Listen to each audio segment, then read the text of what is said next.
Good day, everybody!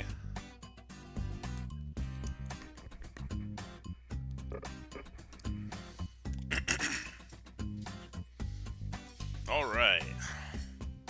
We're back on the visual novel. Last time.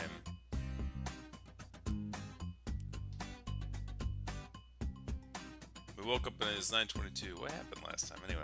Kind of a blur. Got in trouble with that Fisher guy again.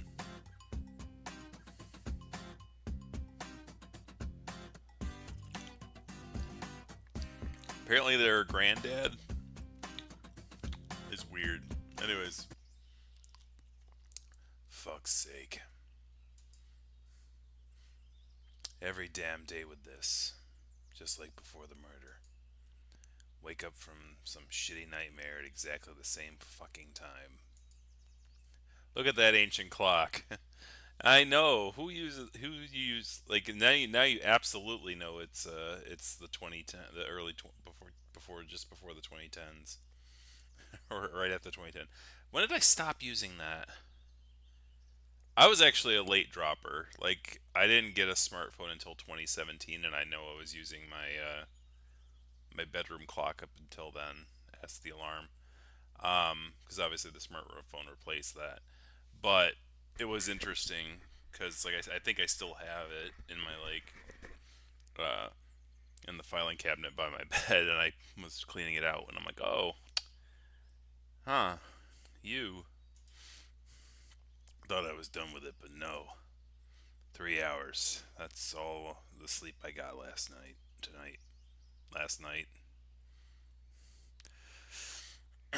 I spent 15 minutes in the shower. The water turns to ice after 5 minutes, but I don't have the neurons to spare or care. No use lingering on it. Sleepless nights before have happened before, but sleepless nights will happen again. Just gotta cope until my brain has had enough.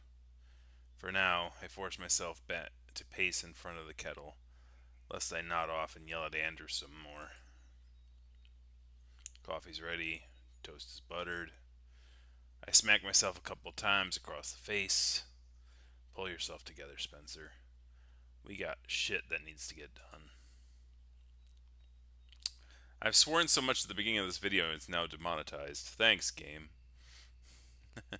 After a couple of false starts, 3 cups of coffee, a bowl of noodles, and 4 hours arguing online about the PS3, my coursework is done. I hit send on the email, close the laptop, and squint at the rest of my room. It's only 6 p.m. It gets dark so early these days. My muscles feel like I forgot them in the washing machine overnight. Let's take a walk, shall we? I heard it's good for the head. He's gonna die, isn't he? I walk. I walk and I walk and I walk. I walk through narrow streets, packed to the brim with parked cars. I walk into every tiny park or square I run into. Every neighborhood is illuminated by its own unique set of street lamps. I lose myself in thought until I exhaust my ability to think. An hour turns into 2, and 2 hours turns into 4. My feet are in pain, my head is empty, and at long last I feel fine. I'd planned to visit the 7-Eleven from before I headed out, but ultimately it's hunger brings me here. I'm not too early, am I? 10:27. Would suck to walk in on Ian getting yelled at by his manager or something like that. Here's what we're gonna do. Walk in, make no eye contact with whoever's manning the register. Don't pick up a basket. Immediately turn right. Booze aisle would be on the left. Pretending to look for something. Don't get fancy with it though. A PBR would be fine. Ugh. Back to the store. Grab Kleenex. Grab bread. Good vantage point to the front of the store from back there. If Ian's alone, proceed as normal. If he isn't, say hello, pay your shit, and get out. Got it? Here go. Fucking. Hi. How's it going? Everything alright? Yeah, I'm good. Just give me a minute. Must you walk so fast? Uh, Happy birthday. Got you something. Figured your car's rearview mirror could use some extra weight. His eyes light up. He takes the package out of my hand and begins tearing the wrapper open with his claw. Oh man, thanks! He flips it around and unfolds the little paper that comes with it. Is he reading it? Of course he can read Japanese. An amamori. Dude, that's so cool. Sorry I couldn't make it to your birthday barbecue thing. That by coursework really beat the shit out of me. Ian tears away his eyes away from the charm and shoves it in his raincoat pocket. No worries, I get it. It can be a lot. Ian straightens up, turns his head a couple of times. I think I hear his shoulders pop. Whew. What's up? You know what's up now, don't you? My physician said I should be taking it easy for the last couple of more weeks. Oh. Sorry. So, you heading into work? What? I'm kinda hungry and wouldn't mind a bit of rest as well. Actually, it's his birthday, he probably took it off. Weren't you in a hurry? To work? Yeah, but, no. Not to work. You were following me again? I might have been following you again. Look, I'm sorry. I went to your dorm and you weren't there, so I found your RA, who's really cute, by the way, and would you believe that? She apparently has no idea who you are. And you never ever go to the library or anything, so I figured you must have went out to get some that awful garbage that you love to eat. But everything is closed on Sunday, so here we are. I'm not stalking you. How long have you been following me? 5 minutes, tops. And how do you know where I live? I asked Tantroo. 100 minus 7 is 93. 93 minus 8 is 85. 85 minus 9 is 76. Ian. I said I'm sorry. This had better not be another bullshit dream. Hear me out here. We don't really speak an entire week and then you don't show up for my birthday. You said we were cool after all that stuff I've done, but maybe I'm overthinking it, but I worry about that sort of thing, you know? I bite down on my tongue in between my fangs. God damn, why's he acting all rejected for? It's been a couple of weeks, days at most.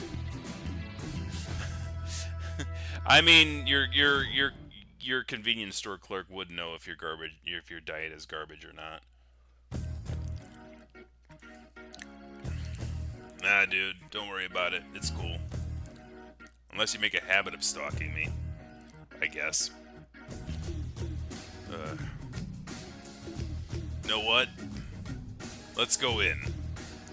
We'll clock you in and watch some shitty anime. How's that sound? Oh, that's right. You're 21 now. Come on, I'll buy you some honest-to-God legal booze. Well, fine, but... could you do that without me? Now what? I kinda told him I was sick.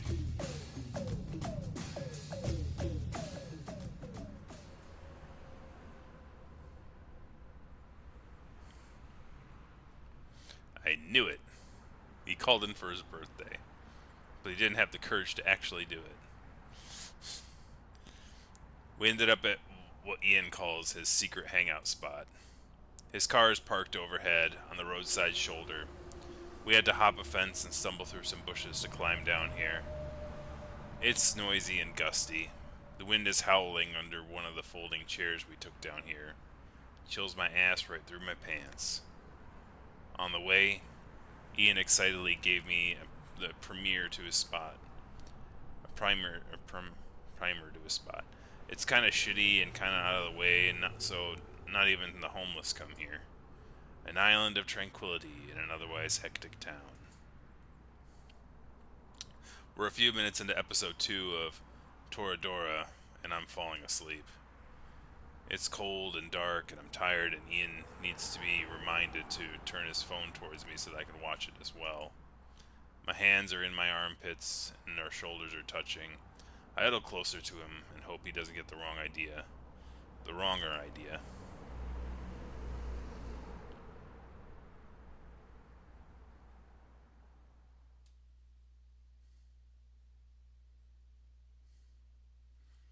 Not really your thing, huh? What? Oh, shit. No, sorry, I hadn't had much sleep last night is all. Yeah, I can tell. This is the third time you're telling me that. You sure you don't want me to drive you home, Spence? Really?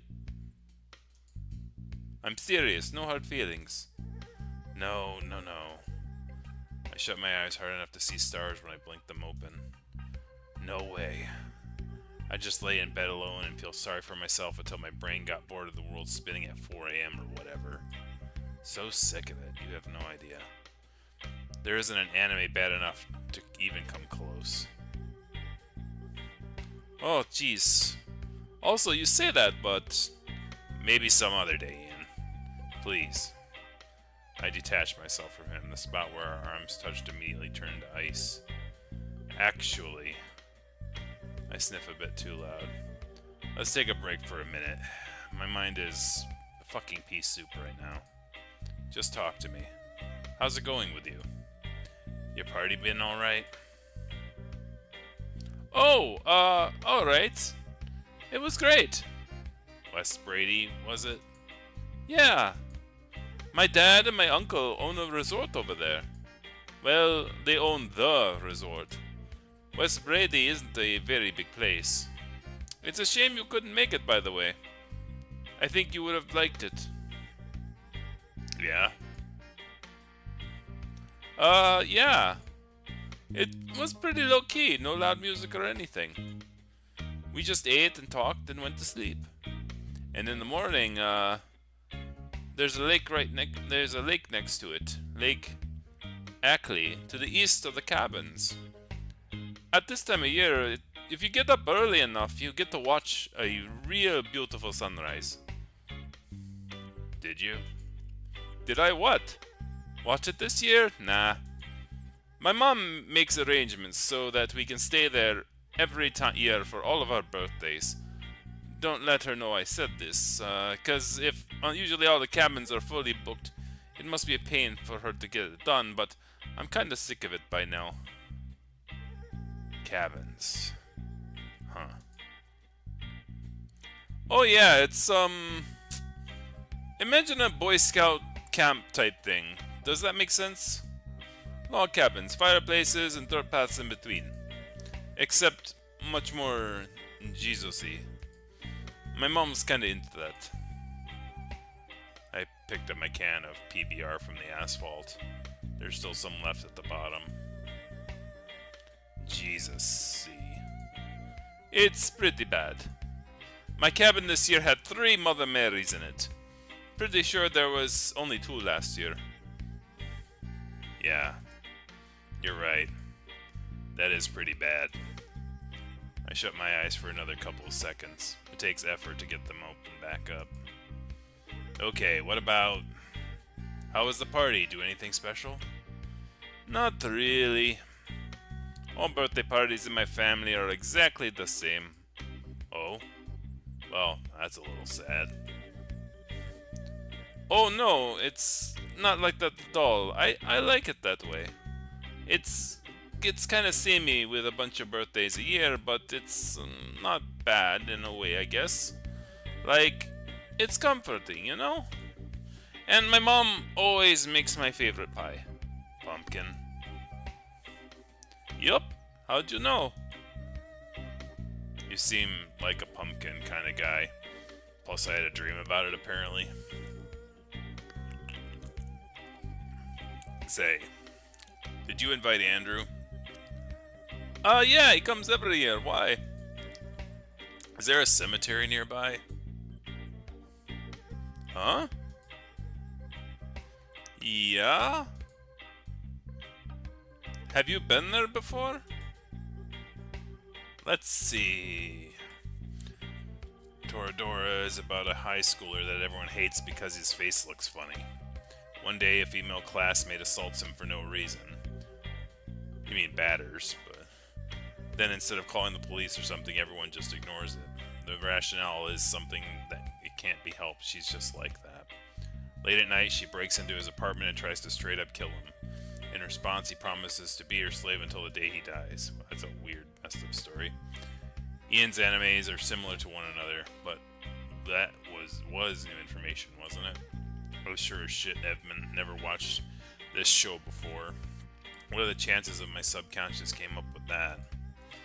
I did lose consciousness for a moment there. Then again, better to play it safe. Let's assume I'm awake.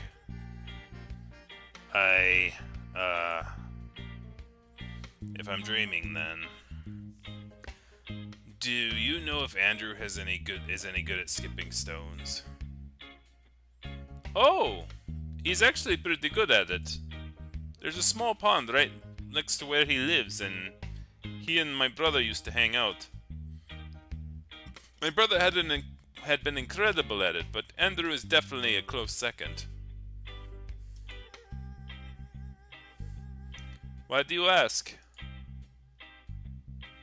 Alright, brain. I figured it out. Time to wake up. Nothing. This usually works. Spencer? There's no way this isn't a dream. It's either that or I done lost it.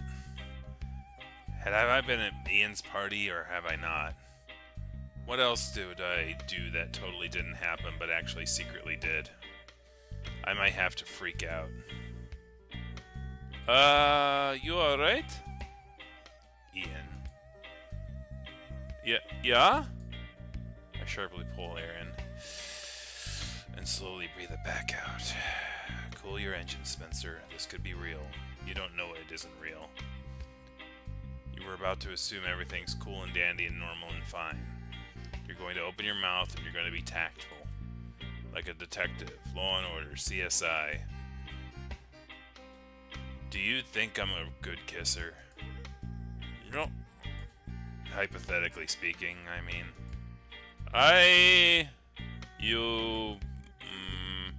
Spencer.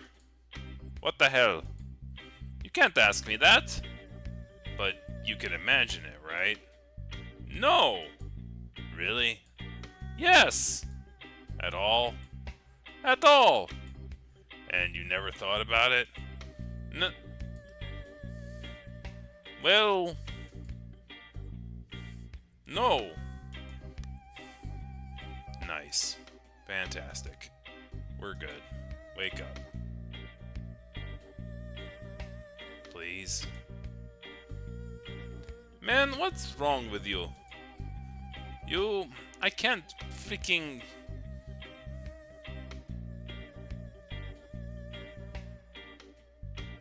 What the dub?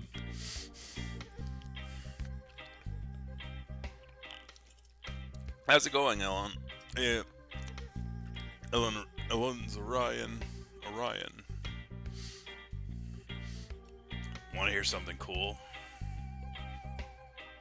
You're gonna love this. Gonna be absolutely ecstatic, I think. The contents of my lungs escapes into the night as a big cloud of steam. I think there's something going on.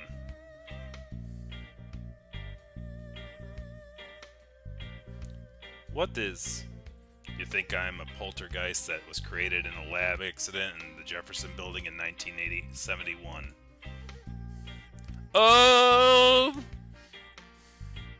I don't know what I told you, but it was you. What? You're the one who told me. I was there when you and Todd were reading that article about my corpse, how my corpse is missing. No. What? How do you... No, you weren't. Newspaper. One of those that you get out on an old-timey newspaper stand.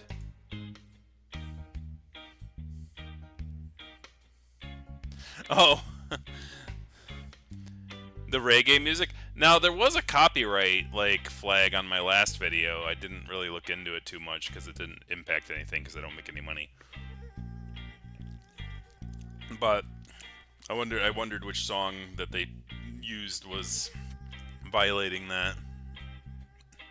It was Pink.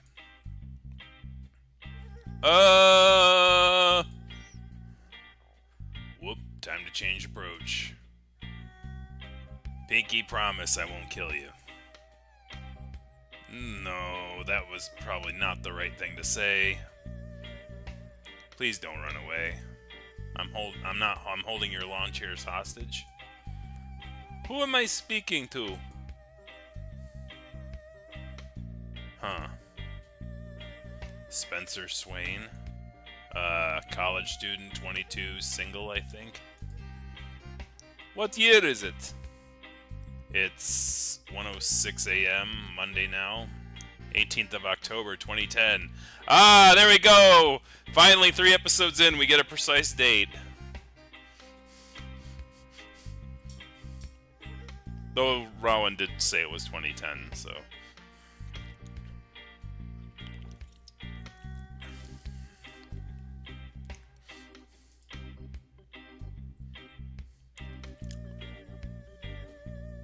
How long have you known me for? 1:33 a.m. Tuesday, September 21st, 2010. Excuse me? And now you know you're dealing with a ghost. Who keeps track of things down to the hour like that?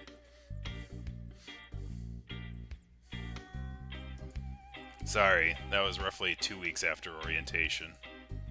In the 7-Eleven, remember? It was the day after the murder. Ian deflates. His shoulders are tight around his neck as he's shivering again. Crisis averted, I think. No. No? That's wrong. We met at orientation. Did we? Oh yeah, I guess we did, didn't we? That's how I knew your name. Yeah. So, what'll it be, Doc? I thought I was dreaming when you and Todd were telling me about, you know, my dead body. Pretty sure I'm dreaming right now as well, but maybe not. It's getting harder to tell. Dreaming, huh? His hand shifts around in his coat pocket. He stashes the Amamore into.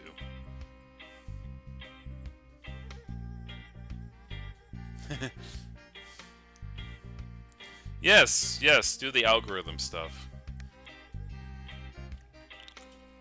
Maybe one day they'll throw a penny my way.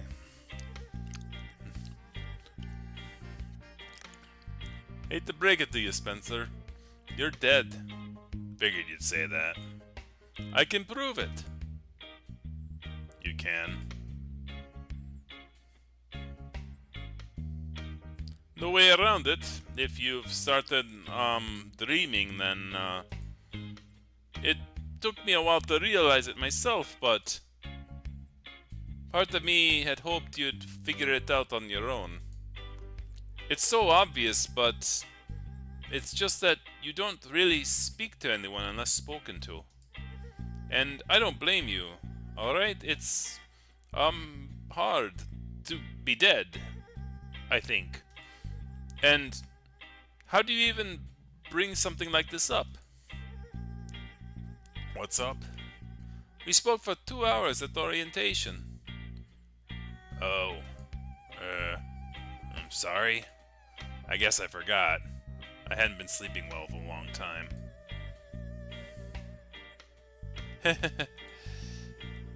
What? You really don't remember it, huh? We hung out between every period the day after it, and the day after that, too. We've been hanging out daily for a couple of weeks. Until you died, that is. I was with you the day before you died. My jaw pops. Are you shitting me? Check your call history, Spencer. And it's not just that. You just ask literally anyone else. You've we've been friends since day one.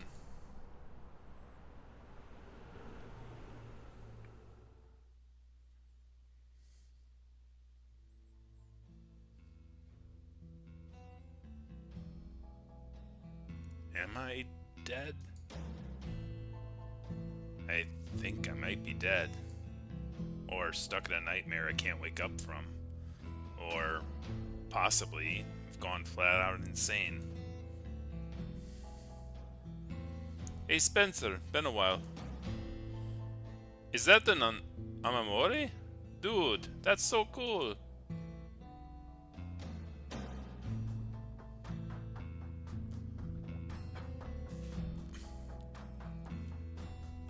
The next day, the charm is back in my drawer, and my homework is nowhere to be seen. When I sit down to relight it, I know the answers to all the questions. Later, when I meet with Ian, I hand him the charm again. He takes it, looks it over, thanks me for it. It plays out exactly the same way. Is everything in order, Spencer? This is the third day this week that the professor reported you hadn't handed in your coursework. Don't give me that face. As your tutor and friend, it's within my interest to make sure that your academic record is clean.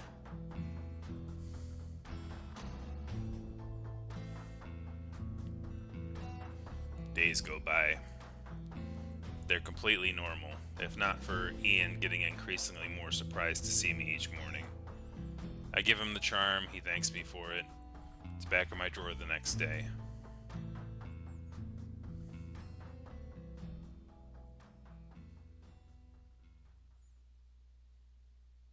Scandalous.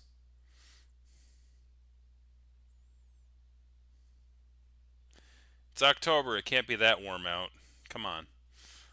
Let's consider death. The Ian hypothesis. I died and got transmorgified into a Halloween decoration. On September 20th, 2 weeks after freshman orientation, Fisher choked me to death and I became this other thing. This other thing, for all intents and purposes, is just the same as the old alive me minus some memories. After that, a bunch of bullshit happens, and I just run into Fisher and he kills me a second time. For the sake of argument, let's go with that. But then why only the second time count? I was good for a while there, wasn't I? It was the day right after, remember? Woke up pristine, haven't slept better in years. The East Coast isn't that warm in October. Ian's birthday gift. I brought I bought it last night, a day before.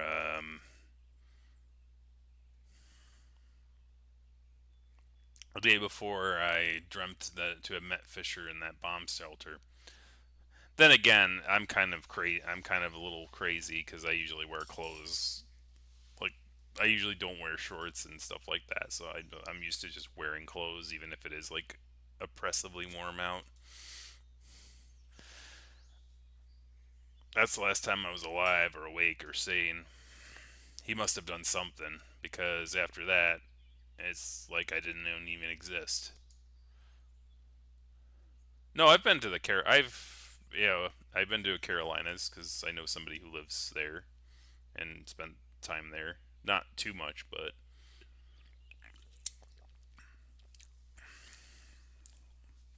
Thing is, though, I'm still here. I have a pulse, right? I'm breathing, sweating, and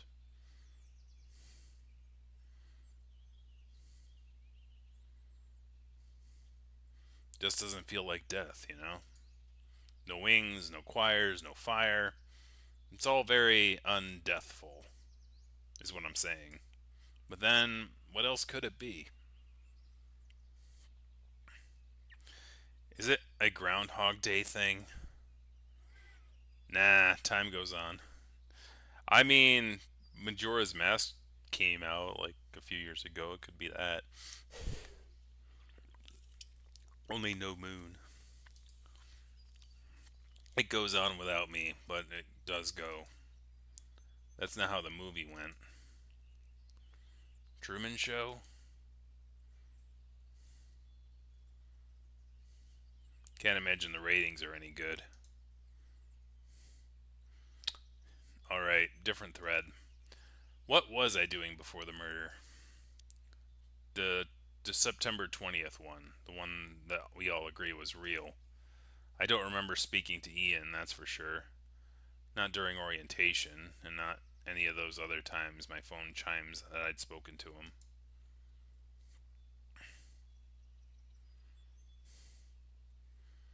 Becky, Ian's friends, confirms what Ian says about us, though as do a handful of other classmates. Ian and I apparently hit it off. What else did I forget? What else do I even remember? Here's a bunch of childhood. Here's Dad dying. Here's how shitty high school was. Sally told me I was her all-time favorite employee when I resigned from the photo lab to come here. Hang on, what happened after that? I do vaguely remember the plane trip I took here. And orientation? Huh. What was I doing those first 2 weeks? I mean, one of the weird things about this is that he took a plane ride here and he says he's from Toronto, and it's like clearly an Ohio sort of college. It's like that's definitely drivable. Especially back in like 2010s when like air travel wasn't as pervasive as it is now.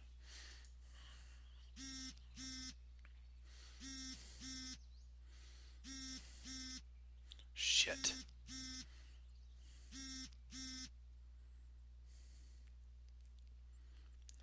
Hello? Hello, offspring. Hi, Mom. How are you doing? How am I doing? Gosh! I'm surprised you even still recognized my voice. Who said that I did? The only person who called me during class hours are you in robocalls. Her youthful laugh is mangy and grainy, tiny, teeny phone line. You got a new number or something? Caller ID didn't recognize you there. Oh, you know, I got a new one since you never answered my regular phone. Something squeezes at the pit of my stomach. Mom, I'm just kidding. This is my work number. Don't have to pay long distance calls if no one knows I make them. What were you saying? Oh, nothing. So, you got a new job? Yes, a couple of weeks ago. I'm doing spreadsheets and stuff for Home Depot. They opened a new one right across the church on Superior Avenue. You remember the one, right? Spencer?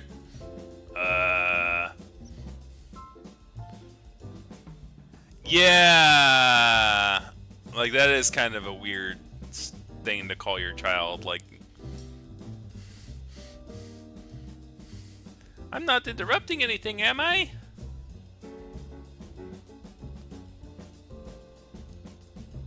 No, nothing. I'm with you. I remember it. The church on Superior Avenue. So, you calling for anything in particular? Anything in particular? Why, yes, Spencer, I am. I'm calling in particular to hear my son's voice, since that son of mine appears incapable of calling me by himself. That's a good enough reason for you, mister. The air emanating from the heater is nice and warm against my balls. I sent you an email the other day, Mom. I saw it, all right. I'm glad to see your grades are getting better. Don't get me wrong, but you write these things like a youth pastor breathing down your neck. You got a youth pastor breathing down your neck. Do you really think that's what I care about? Think hard. So you don't care about my grades? God! You're how old now? It isn't rocket science. A mother wants to hear her son say the F word at least once in a while. I'll keep that in mind. Say it! Fuck. Watch your language.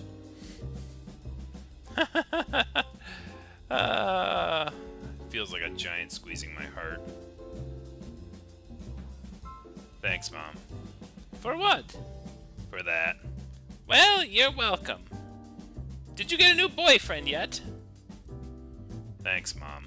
You did! I did not. Don't lie to me. Huh! That's all I needed to know. I don't have a new boyfriend. Whatever you say, my mind's at ease. Hey, you can't fault me for worrying about that stuff. Not after I had to lure you out of your room every night for dinner. I was busy. For 5 years. I had a job. So does everyone else, Spencer. So, is he as tall as Alex was? Hey, Mom. Yeah? Can I ask you something weird? Is it about periods? Mom. Gross. Don't you have biology classes over there? I don't. Didn't you get sex ed in high school? I don't think so. There's gotta be a library over there. Mother. Yes, dear. I bite a piece of skin off the inside of my lip. What would you do? Uh-huh. Hypothetically, what would you do if I kinda, like, disappeared? Disappeared? For how long? For a long time. Weeks? Longer than that. Years? Longer than that. What will I do? Yes. The line turns to static for a few seconds as she blows in my ear. What would your poor mother do if you left her all alone forever? Is that what you're asking me? Yes. Damn right that is an odd question. I just fucking ended, Spencer. Please tell me you aren't thinking of joining the military. I'm not. Really? Promise. Then, swear to God, this had better be good. I swallow the piece of lip I bit off. It's just something on my mind is all. Found out that someone I knew has been going through it recently. You know how it is. You're lying again. Shh. I'm not. What's their name? Ian. Ian what? Ian Martin. You paused. I had to think about it. As if you don't know your own friends' names. He's not. I'm warning you. I'm not doing anything. So you're thinking about it? I'm not thinking about anything either. I swear, nothing's going on. I love you. You're a real piece of shit sometimes, Spencer. Like father, like son.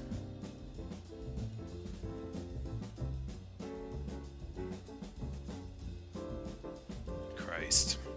I take a deep breath and loosen the death grip on my phone. Don't get worked up. That's just what she always says when you piss her off. Hey, Mom. What? Can I ask you a couple more questions? You're gonna mess with me some more? Nah, I'm done. Shoot. Grandpa John, Dad's dad. You and Dad never spoke about him. Do you know what's up with that?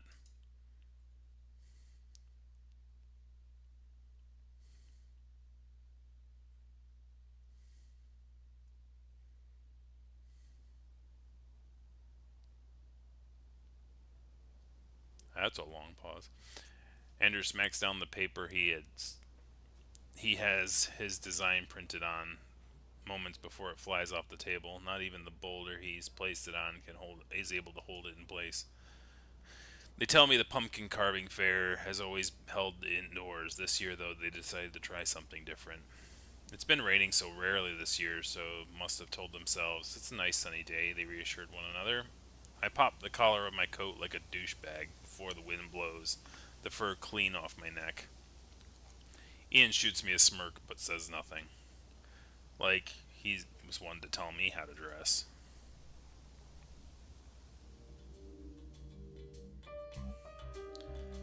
This might not have been Joel's greatest idea. Joel Warren, right? Is she organizing this? That's right. Did I ever end up meeting her? Not that I remember, but you may have. See the fountain? Second table away from it. She's the one in the green sweater. Ian squints. Never met her. Nope. How'd you know her? Andrew had a crush on her last year for a couple of weeks. We worked on a project together. She's a friend. Everyone seems in high spirits with Halloween just around the corner. Groups of 3 to 8 friends each occupy a table. They chat and laugh and occasionally scramble to shield their stuff against another rogue gust of wind. The event is much more crowded than I anticipated, maybe too crowded.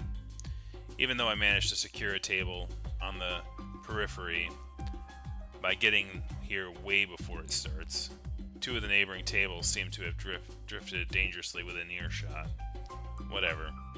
Save for the sweet stench coming from the nearby box of pumpkins that ripened a bit too early, I couldn't have asked for a better circumstance to get to speak to these 2 at the same time. You're carving without a guide, Spence? Don't need one. It ain't my first pumpkin rodeo. Heh. Not your first one ever, huh? What's that supposed to mean? Oh, nothing. It's just that you'll lose a finger putting your entire body weight down on a knife like that. It's these Toys R Us ass carving tools. I can't get any leverage. Did your family let you use power tools as a kid or something? I straighten up. I mean, sure, there's a guy around here that can show you how to do it. There is. Well, if you're so great, why don't you show me? Ian half turns to check about whether Andrew has another opinion on it, but Andrew refuses to break eye contact with his pumpkin. I guess. So what you making? A cock. Spencer. He goes back to sculpting. Keep it appropriate. Please.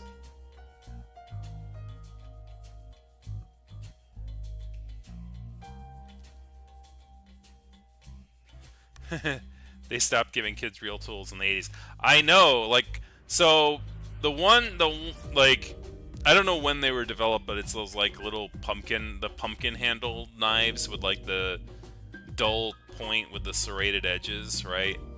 Like you really have to like drive it into the pumpkin, like you have to like stab the pumpkin really hard, but then the serrated edge cuts like. That's the tool that I remember using a lot as a kid.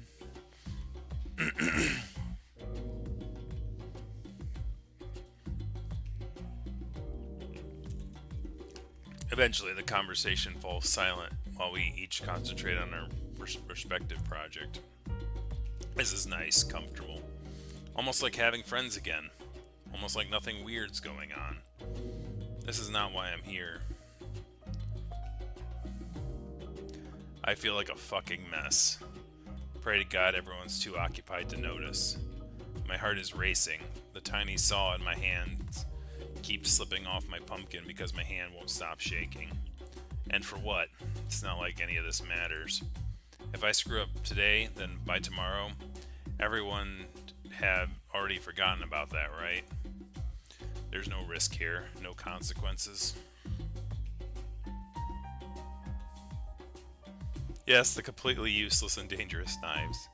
Exactly. It's like you have to put so much force into stabbing the pumpkin with the blunt edge. It's like you're gonna get yourself cut because, like, it won't cut the thing you're trying to cut. Hey, Ian. What's up? Got something for you. Sorry, I completely forgot. Oh? I finished wiping my hands off. Fish out the charm from the front of my back pocket and place it down on the table in front of him. Happy birthday. Oh, gosh, that's an I gotta pronounce this word, it keeps coming up. Omamori. Yeah. Thanks, Spencer. That's so cool. My chest squeezes at his expression, rehearsing. This may have been a mistake. Sorry. Don't unwrap it yet. Finish your pumpkin first, I mean, if you don't mind. Besides, I want to tell you something. Andrew, too. Oh, sure. Go ahead. Actually, let me ask you something first. When's the last time you saw me? You were absent from our last tutoring session, regrettably. What if... I swallow. What if I told you we've had that session? And Ian, what if I said that we've been seeing each other every day this past week? I'd say you're a liar. It would certainly have been nice not to have that time slot wasted. Thought as much. Well, here goes, just like we practiced. Get ready to have your minds blown. Ian. Present. I'm not a poltergeist created in the Jefferson Building in 1971. Wait. Let me finish. I lower my voice. Won't do much good if Ian runs off. You told me about it during your meetings with Todd about how my corpse is missing. Pink newspaper, beautiful sunset. Todd thinks you feel guilty about my death. Andrew. We visited Luca's grave in Sugar Hill Cemetery. You two have been best friends your entire lives. You brought it up as a part of an excuse for why you're risking your neck, figuring out who killed David Johnson.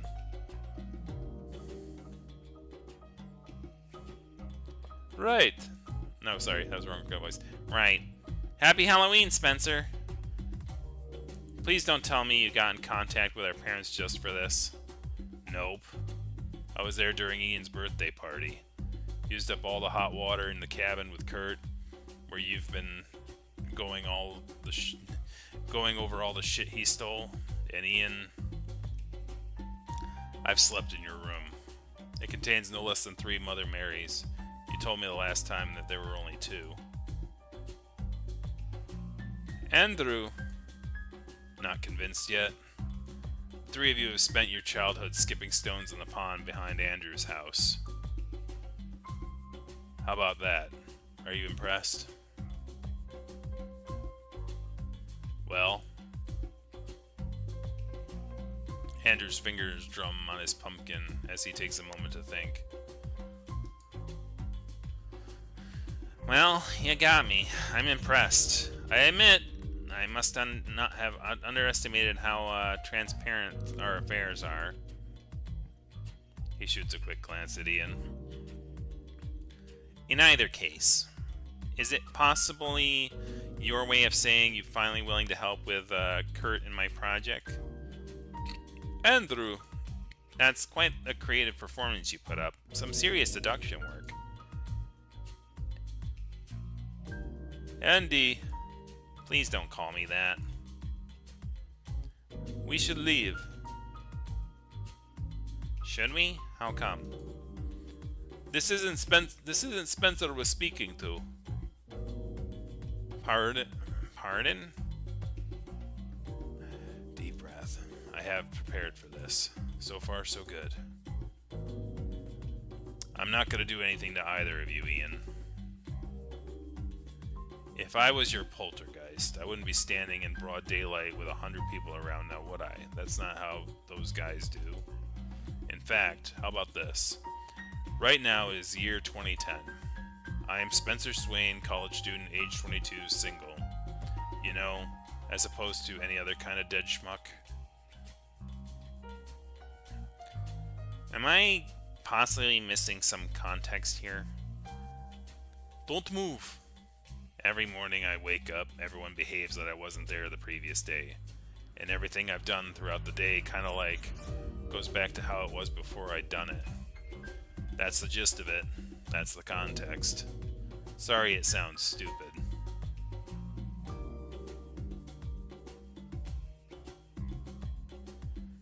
I'm afraid I don't follow. The time we first met. Do you remember it? The time when we first met? Of course I do. It's the day after the murder at the 7-Eleven.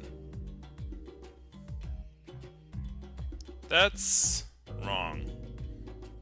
The call history on my phone says we've been friends for much longer than that. Is that what you were going to say? Ian's shoulders soften, but he maintains a white-knuckle grip on the table below. I feel sad for a universe that doesn't have the Groundhog Day. It is a classic, absolutely. I think I might be in the clear. Jesus, You don't know what I am. Don't worry about it. That's not why I'm here.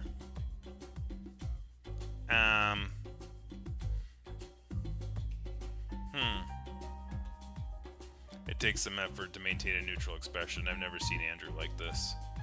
His eyes are darting back and forth between us like he's trying to gauge how much of us is more insane. Explain Ian's haircut. How? I'm not a stylist, man. I have no idea. I don't know, was that like a sideburn, like frothy thing, like a thing in 2010s? I don't know. I see. You do? Yes, I do see. Very clever. We really ought to have a chat about how you go about presenting things. He picks a tissue off the table and begins wiping his hands. Let's save it for a later date. In either case, why are you here then? How may we assist?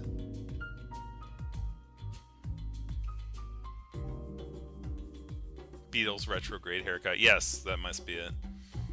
Andrew insists on us buying lunch from a very expensive sandwich shop so he can get himself a hoity-toity iced latte thing.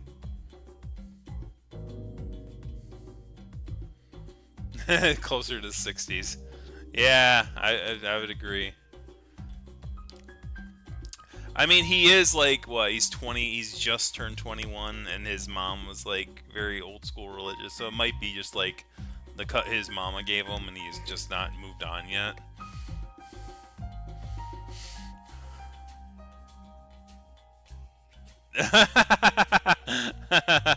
Oh, poor Strangelove.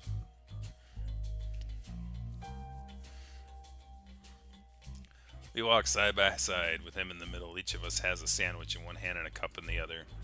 I taste bread, ham, and some pickle, yellow mustard for sauce. Can't complain since I didn't pay for it, but in what world could this have been cost anywhere near $8? Okay, for 2010, that's pretty bad. Like, I mean, today that sounds like somewhat reasonable because that's how much a freaking like foot long at Subway costs, I think. How's it going, Summer?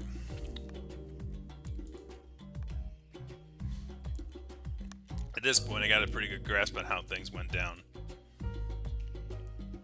Though some spots are still unclear. Both of you seem to have done a ton of nosing around, each one approaching it from his dubious perspective. So I figured, hey, why not get both of you together to converge on something? Maybe if we put our stories together, we might be able to figure something out. Andrew nods through chewing and looking into the middle distance. He'd brought us to a section of the on-campus dorms where they must spend more on maintaining lawns than the actual buildings. Yeah, some foot long. Some of them are $10, yeah. Usually the ones you can't use coupons on. But they just talked about a simple sandwich, so like... With the wind chill so strong this morning, each blade of grass is an ice shard, poking right through my jeans and into my ass. We've been sitting for 5 minutes now, Ian in stunned silence, and Andrew responding with enough to keep me talking. Can't imagine he ever wanted Ian to hear any of this. Maybe he's still trying to figure out how to phrase himself out of saying too much.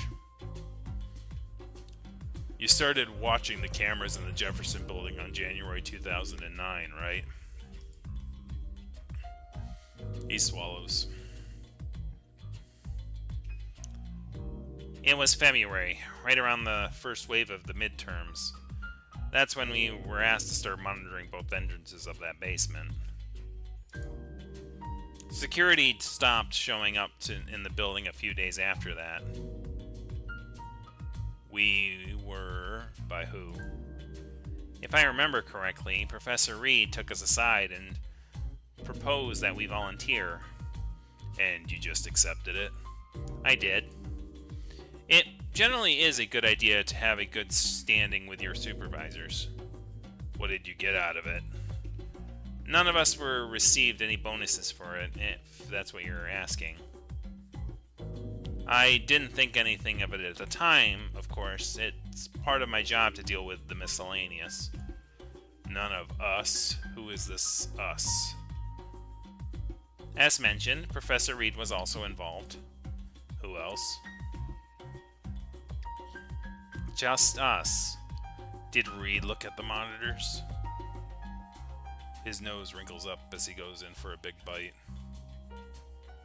There's not a doubt in my mind that I was taking advantage of, Spencer. What are you trying to get me to say? Nothing. Just trying to figure out when Fisher first showed up.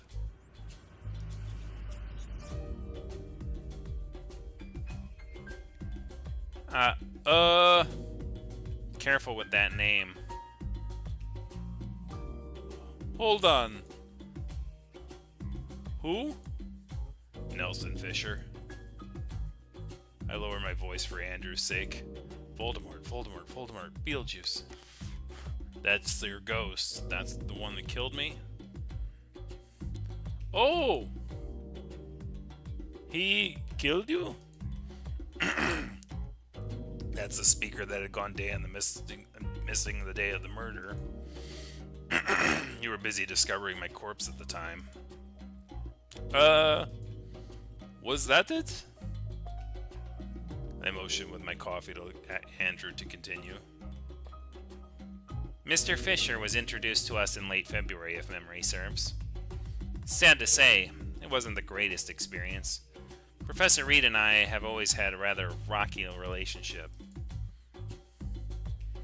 You'll excuse me if I'd rather not go into specifics, but both of them were slinging some fairly weighty threats my way.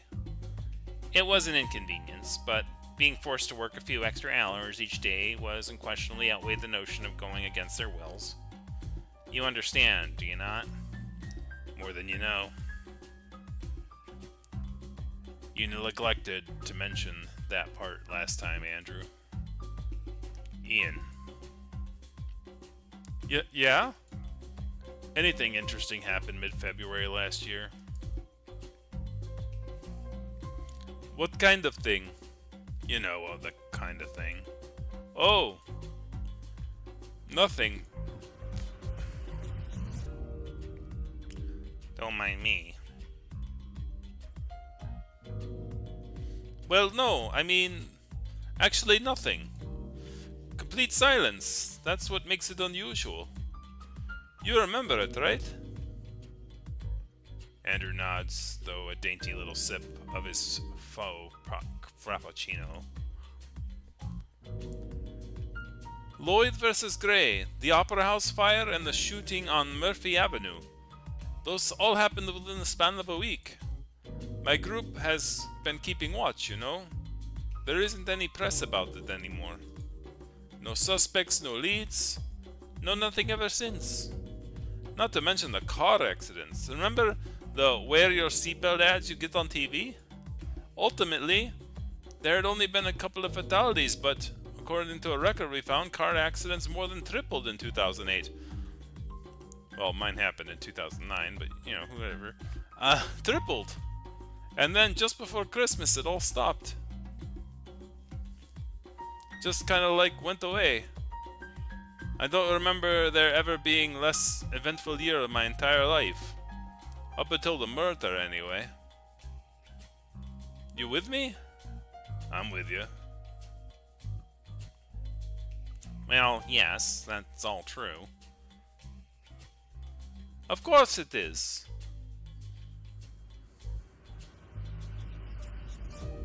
Throughout the year, the only quote-unquote unusual happening was that I was seeing with my own eyes. Mr. Fisher would spend hours upon hours in the Jefferson Building basement every so often. Not much of a news story, however, that. So there wasn't anything going up until the murder. Ian and Andrew are not ghosts. How do you know? We may all be ghosts. Every one of us. Ooh, that would be the twist. No, they think Spencer's a ghost, basically, and that, like, he can, like, so the idea is, like, it's what it seems to be, is that Spencer, your character, the character we're playing is Spencer, and he allegedly died, on campus, and basically lost every bit of memory he had before he had died. And he interacts with these characters every day, but all the interaction with them basically goes away, so they don't remember conversing with Spencer during the previous days or something like that. It's weird.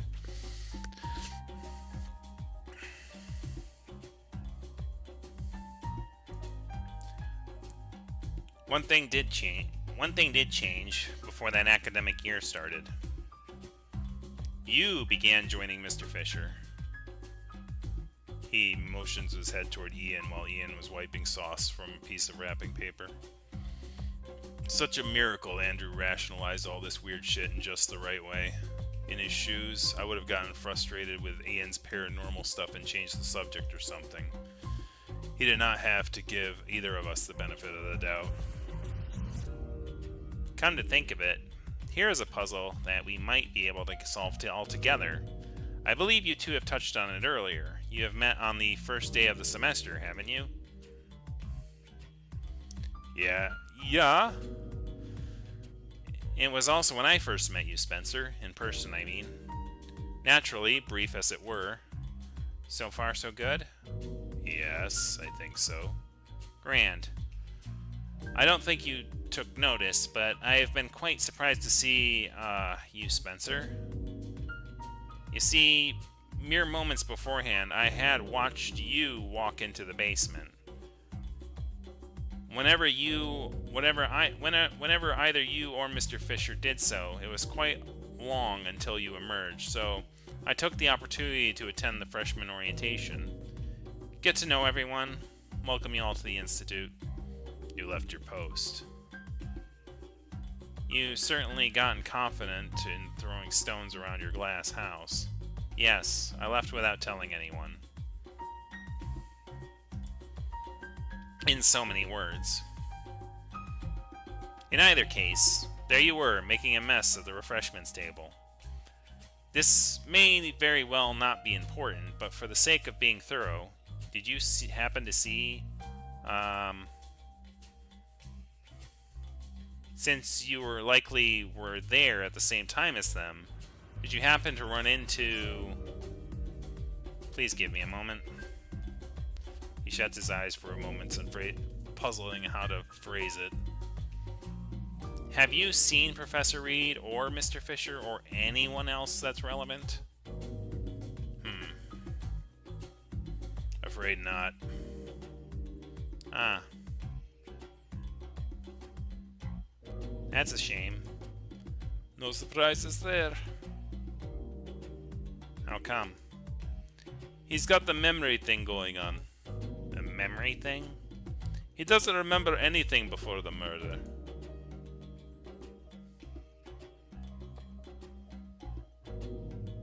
Of course. How could I forget? You just said so, hadn't you? You don't remember any of your orientation? No, I do. Then... I scratched the back of my ear with my half-empty cup. It isn't like telling him would make any difference. It's up to him to make sense of it with his own internal logic. Ian has proof that we'd gotten pretty close right after I met him. I don't remember any of that. I've never been in the basement until after the murder either. My first time had been just before you jumped me on the day of the murder. Let me see if I understand this correctly. You show up for orientation, but then don't attend any classes, and then 2 weeks into the semester finally decide to make yourself known? Incidentally, after a student had been killed? That's not what I said. Yeah, he's been with me during orientation. That's also not true. I was there, and you were there, and we said our nice to meet yous to one another, but that was mostly it. Most of the night, I was on my phone. Is that true, Ian? It's not. Not from my perspective. I told you, he has a memory thing. You can check my phone if you want. I'm not crazy. I'm not the crazy one here for a change. For a change? And he's only skipping morning classes, but that's just him being him. Me being me. Spencer. What? Andrew slowly breathes in. I'm grateful that you brought up that Ian had gotten close to David Jefferson, but is there not anything that you may recall that might be relevant to his death? Either of you? Anything at all? I'm dead. I can't remember shit. Ian? Right. So, what happened next? Where were we?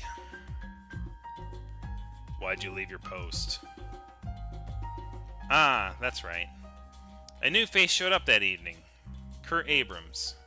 If you recall correctly, Ian, you had talked to him before? Sort of, yeah. We had physics together on Fridays. Swell. At that point, Kurt and I had already had a work relationship. Imagine my surprise when I saw him following David into the basement. After orientation, whenever David felt like paying the basement a visit, Kurt had been by his side more often than not. Have a good one, Strangelove. Huh? Ah, have I finally managed to enlighten you on something? I did come here to squeeze information out of him, didn't I? He told me nothing. It came in a little more harsh than I had to. Damn, had it under control for a moment there. I pushed my tongue against the roof of my mouth to stop my throat from closing up. Unfortunate habit of his. Let's discuss it after I'm finished with my story. I'm just about done. He wipes the corner of his lips with a paper napkin and folds it between his palms and straightens up. Shall we head back? On the day of the murder, Mr. Fisher, Kurt, and David all went into the basement multiple times. Most before I ever got to the station, I had discovered that rewinding the tapes later that day. Notably, there was the first time I'd ever seen Curtin walking in all by himself. When he came out, he had you with him. The actual you, if you pardon my way of speaking, the Spencer that's with us right now. That is all. A day after the murder, Professor Reed absolved me of my monitoring duties. I have not been in the camera room since. He shakes his cup around. Miraculously, there's still a bit of liquid left. Comments? We walk in silence. My head is buzzing with thoughts. Why the change of heart? What do you mean? You never cared about the David Johnson case. In fact, to me, it always seemed like you were actively avoiding it. Oh. Whatever. I'm dead. What do I've got to lose? Please be serious. Ian's hand bangs against the lip of the trash can he tossed his wrapper into. Alright, whatever your reasoning may be, it's obviously that you're invested. How would you like to proceed from here? In case it wasn't clear, Kurt and I have been collaborating on this affair for quite some time. Would you perhaps be interested in joining us?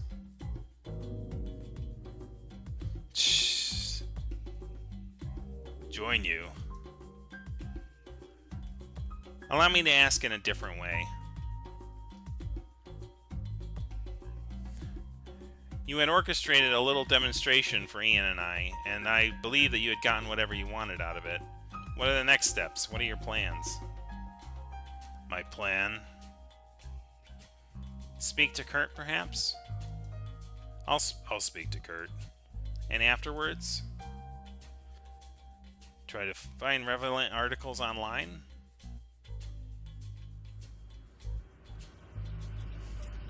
Right. As you see, there might be some value combining our efforts. Just in case you guys forgot who made the game, right? I can't. Why not? I don't know. All I want to do is figure out what happened before it's too late. What's too late? You truly are an enigma, Spencer. Hey, look, it's one of those stupid knives that are really horrible that you talked about down there. He shakes his head in a dramatic disbelief, turns towards...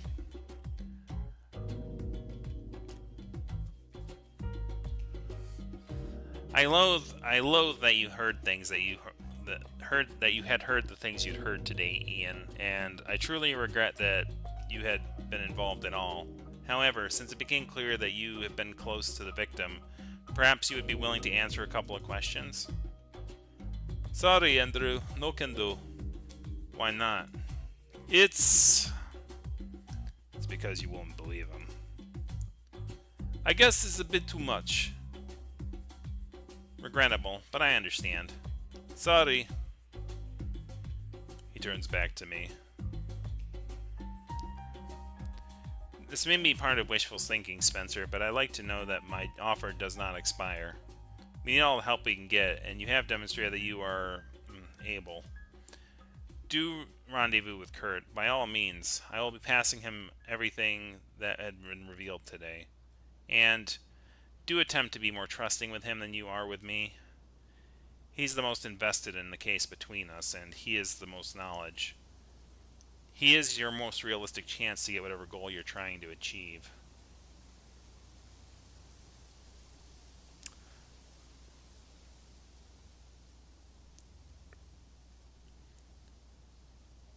Hey, Spencer? What's up? How many times have you given me that amore? My birthday present, I mean. This is the 6th time. I see. Does it mean I'm going to forget today too?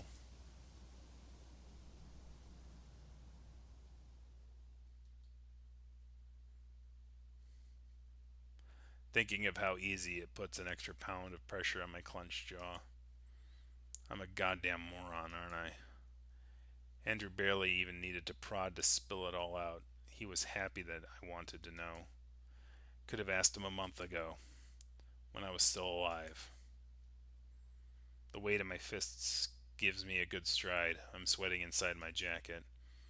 I should plan this. Go to my dorm, sit in silence. Let all that I've learned slide into place. Instead, I'm walking, holding myself down from breaking into a sprint.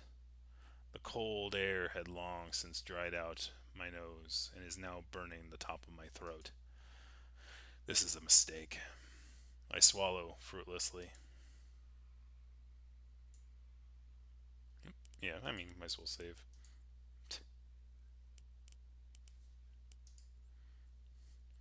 Kurt Abrams, is he here? Kurt? Yeah, he's here. He's probably in the back. Do you have a package for him? Yeah, I'm a friend. Could you let him know I'm here? It'll only take about 5 minutes.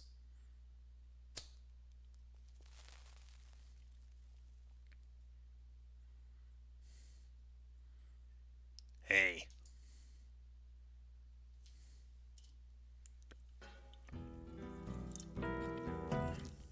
Something up? Yeah. Got some beef with you. Is what's up. He looks me over. I'm a fucking mess, all winded and sweaty. Who cares? Yeah. Yeah. What about? David Johnson. What about him? He's not real. Or rather, it's just the name that Fisher made up to refer to me. You know, before I died. Kurt takes a long drag of his cigarette and then slowly lets the smoke out his nose. Took you long enough. Why'd you lie about it? It's complicated. Humor me. You wouldn't believe it. Is that so? Am I wrong? You've been avoiding me just so you wouldn't have to believe it. Waste of time to get you to cooperate. I shove my hands in my coat pockets. What a bullshit fucking excuse. You straight up pretended like you didn't know me from the moment we met. All nice to meet you, like we weren't always best buds for weeks. Did you remember it? No, I fucking didn't. Fucking Andrew told me. Because I fucking asked nicely. Fuck. Oh. Is that all you have to say?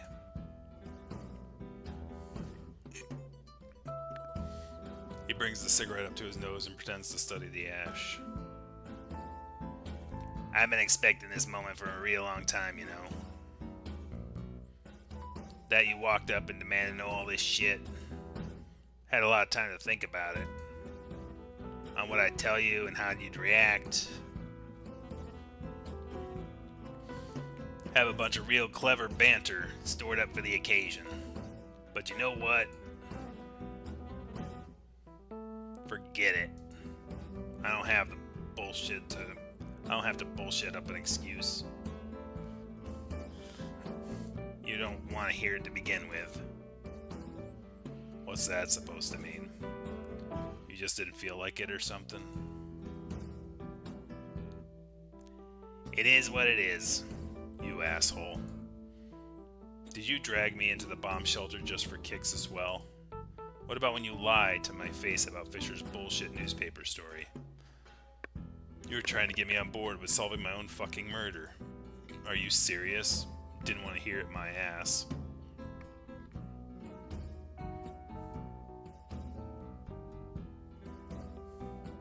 Fine. You're cute. What? When you're pissed, I said you're cute. Excuse me? Are you changing the fucking subject? What you gonna do about it? You aren't as subtle as you think you are. Do you think I'm a moron? I've seen the way you act around me. Is that so? How long did it take you to gather the courage to come here? No time at all, actually. You suck at lying. I'm great at it. So you don't want my dick? I don't. Don't have condoms with me. We'll have to wait to get back to my place. Shut up. What are you into, Spencer? Been wrong before, but I can imagine you typed the top. Shut up. I left some soda in the fridge this morning. And some Hot Pockets. We could have them when we're done. Sorry, it's nothing fancy. If I knew ahead of time, you'd make it more special for your first time. It's not. I'm not. Stop. You. You can't be serious. Are you doing this just because you don't want to tell me what's going on? You're cute. Why can't you tell me? It's 11 inches. Come on. You have your job to do. That's right, you're bluffing. You can't just leave. Don't see why not. You'd get fired. They like me. Lots of students around here looking for work. So what? So you'll get fired. I bet you work as well as you flirt. I'm a model employee. Did you fuck up only 50 times this week? I fucked up none. And it's not like they're going to remember. Oh, sure. Like it's easy to forget that.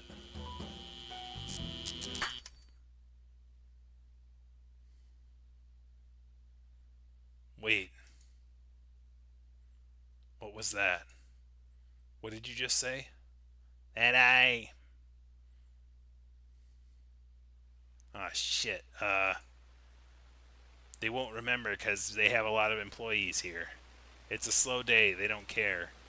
You motherfucker. My ribcage feels like it's caving in on itself. What did you just... My palm slaps against the grainy brickwork next to me. It's not until my elbow smacks into it I'm able to keep myself upright. I try to swear at him some more, but the words just get stuck in my throat. You alright? Come on. Don't fucking... I'm not done with him yet. Give me a fucking moment. I'll be fine. You don't look fine. I'm fucking fine. Let me know when you're done freaking out.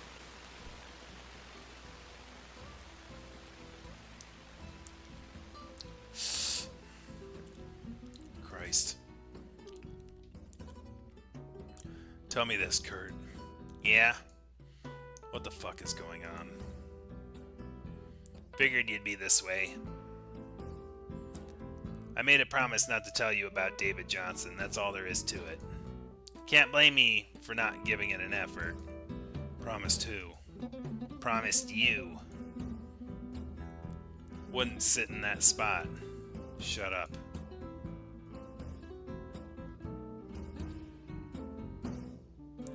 A thousand thoughts crash like waves against my skull. A thousand questions wrestling for attention. My vision is dark. My heart is racing. I grit my teeth and pick the first thing that comes to mind. He got you too, huh? Yeah, okay. What? So, in case you missed it, I kind of figured that's where they were going with it.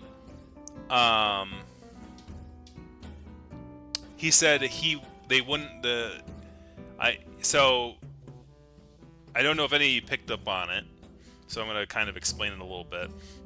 Kurt said they won't remember anyways, and then I went all like nuts saying like what the hell, man, and now he said they got you too.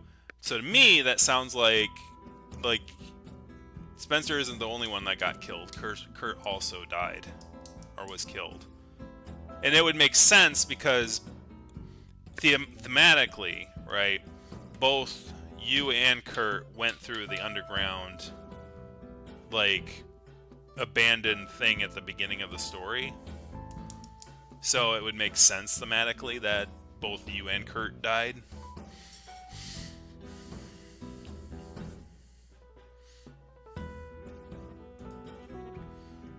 Fisher, he got you. In a sense. Can't stop now. Just gotta keep asking stuff until he caves in. Alright, you and I. When did we first meet? When did we first meet? Yeah. He's an unwavering monolith when he thinks. Freshman orientation, wasn't it? You remember any of it? Not really. Not the version that you do. What were you doing over there? Just came by to say hi. To who? No one in particular, same as Andrew. He was there too. You came by to harass the freshman? He tosses a cigarette butt into the bushes and goes digging under his apron for another one. Nah. Always want to see if anyone was cool. Was I cool? His cigarette stops an inch from his mouth. Yeah, dude. Really? Back then, yeah, you were. He pauses to light his cigarette. It was your idea to sneak into the Jefferson building. You had the key. You said you stole it. My kind of guy. I said that? The dead you did. I blur and refocus my vision on the cardboard box in front of me a couple of times. My neck is so stiff it's painful to move. I'm suddenly aware of how everything hurts. How'd it go for you? What, the shelter? We went in, walked all the way to the other side, I blew chunks, and then we went back. Good time overall. And then what? Nothing. I went home. We had physics together. I almost said psychics. I mean, it fits, right? One time we drank some shitty beer you brought in the parking lot. Did go all the way back to the bomb shelter a few times, for shits and giggles mainly. The dead you wanted to check the place out. And then you died. I died? Yeah. Kurt frowns at his cigarette. It went out. How did I die? Fucked if I know. You woke me up with a text in some stupid time in the morning. Said we had to go to the shelter together. 9:22. So we did. On the other side, you told me to seek you out. He stabs towards me with an extinguished cigarette. Then we made a promise to pretend like we never met. Seemed pretty important. Like being a giant pain in the ass. After that, your guess is as good as mine. We went back into the shelter and died. You went back into the shelter and died. Sorry I broke your promise, by the way. You absolute fuck. Anything else? When did you die? Huh? Must be one of the most hilarious things I've asked someone. I'm not dead. Yeah, you are. Nah. If I'm dead, then so are you. Says who? Why are you at work, Kurt? Your boss never remembers you showing up. That's what you were saying. It's almost like you've ceased to exist. Is that not what's going on? What about it? Then you were ghosts or something? I don't know. This Fisher dickhead none of us have anything to do with did some bullshit and now we're trapped. Forced to watch the world go by as more and more people realize we're, like, gone. And then eventually they'll forget us. Or some melodramatic shit like that. This fucking sucks. We aren't dead. Man, whatever. May as well be. He tosses his barely used cigarette into the bush. Are you done? How'd you even come up with all this shit? The bomb shelter. It's a gate. If we go back through it, everyone will start remembering your whiny ass again. The shelter? Yeah, the fucking shelter. Do you really need to spell it out for you? We've been prancing about it for weeks. A gate? A gate. We're in some fucked up fake mirror world. No way you couldn't tell. But what? How many times have I been in the shelter? That can't be right. Never mind. Forget it. Doesn't matter. I don't care. Andrew said... He said you can fix this. What do you need me to do?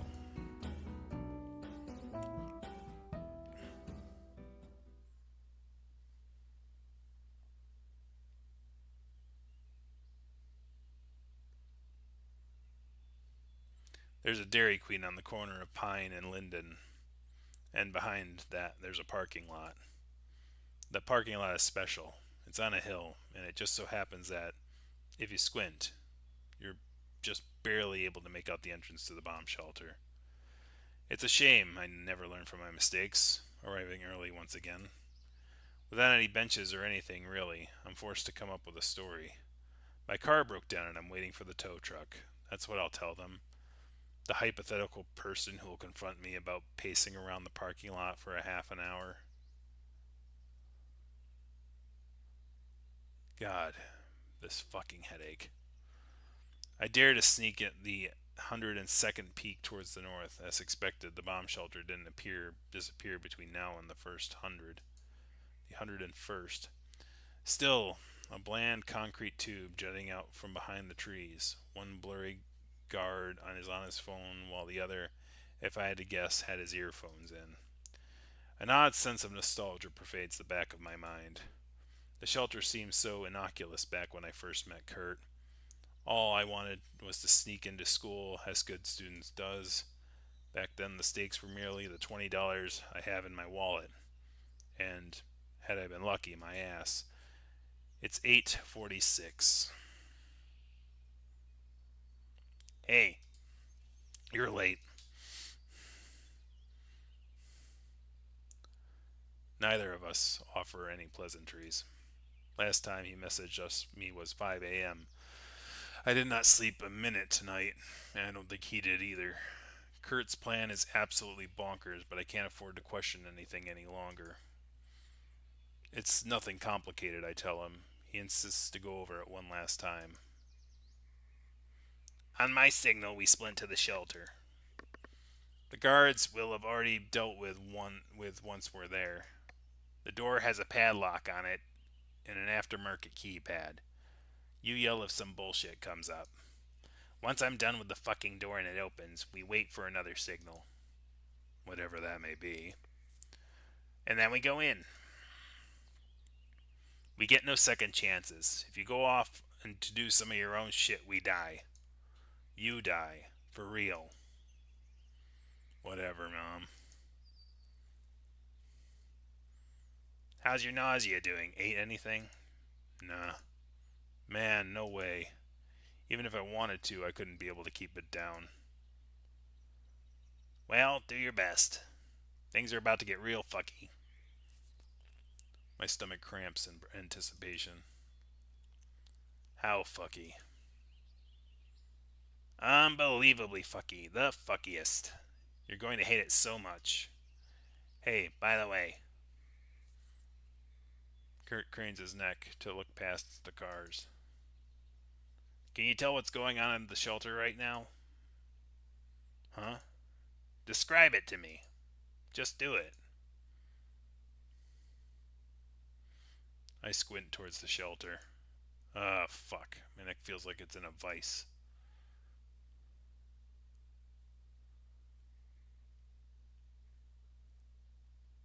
You see this? 'Cause I sure don't. Yeah? Kurt? Who was I speaking to? Right, that's our cue. Run. He fucking books it. Shit. Wait. My cab sees up as he sprints out of the parking lot. Son of a bitch. That was his signal? When did he decide he's capable of moving so fast? Move.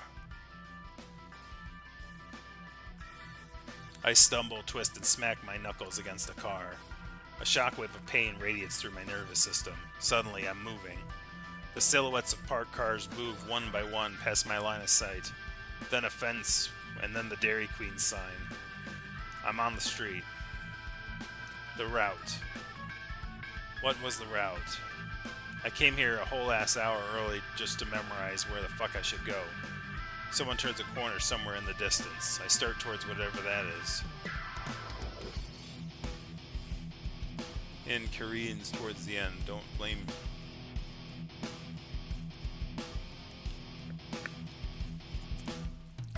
If it wasn't a roller coaster ride, it's definitely going to pick up as a Koreans towards the end. Don't blame you if you get in trouble following along.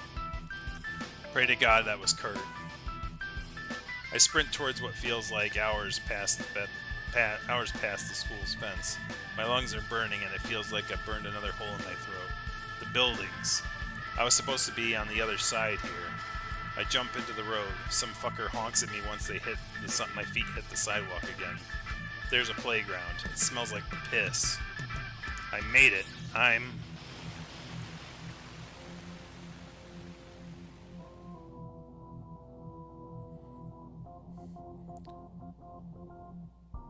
The kind of clearance you got there, mister, is not any of my business. If you ain't on the list, you ain't going in. Brilliant way to start the day. Show up to half the damn facility out on the front lawn and I'm being held out by a goddamn child. My boss is the fella right there. You see him? His name is Roger Gill. I gesture past him into the crowd. Roger's yapping along at Danny and Paul in some suit I don't recognize. He's a first lieutenant. That good enough for you? He follows my finger as a good boy should. Mr. Gill, sir, hey. What's going on? Mind lending me a hand? Sir. Morning, John. Security giving you trouble, eh? Go pour yourself a mug and head over into Auditorium B. We had a major incident overnight. Once Leslie shows up, I'll debrief everyone in. The private squints at the clipboard where Roger is pointing his pencil to. John Swain. Spencer. Fucking answer me. Oh God. Holy shit, you are really impossible to get through. My conscience returns just in time to feel that my legs had turned to jelly. I fall to my knees. What the fuck was that? Don't tell me you're losing it already. I'm gonna get started on the door. Make sure these morons don't wake up. What? What the fuck was that? Ignore it. Ignore it? Oh God. Oh fuck. There's a pair of legs sticking out of the bush. Is the guard that was on his phone. The other one slumped against a tree. His eyes are open. Is he crying? I push my tongue hard against the roof of my mouth and aim my snout up to keep the world from spinning. What the fuck did you do?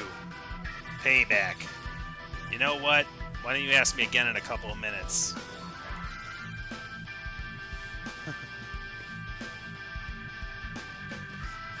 Philadelphia project. What? This doesn't fucking work. What doesn't? The keypad. I can't get it to open. It's fucking... It's... I squeeze my eyes shut. 5992.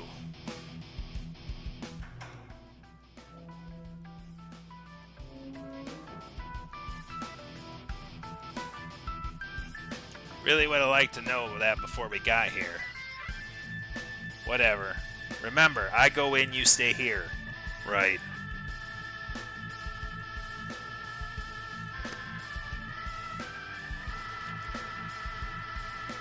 Project. Ah. He disappears down the stairs.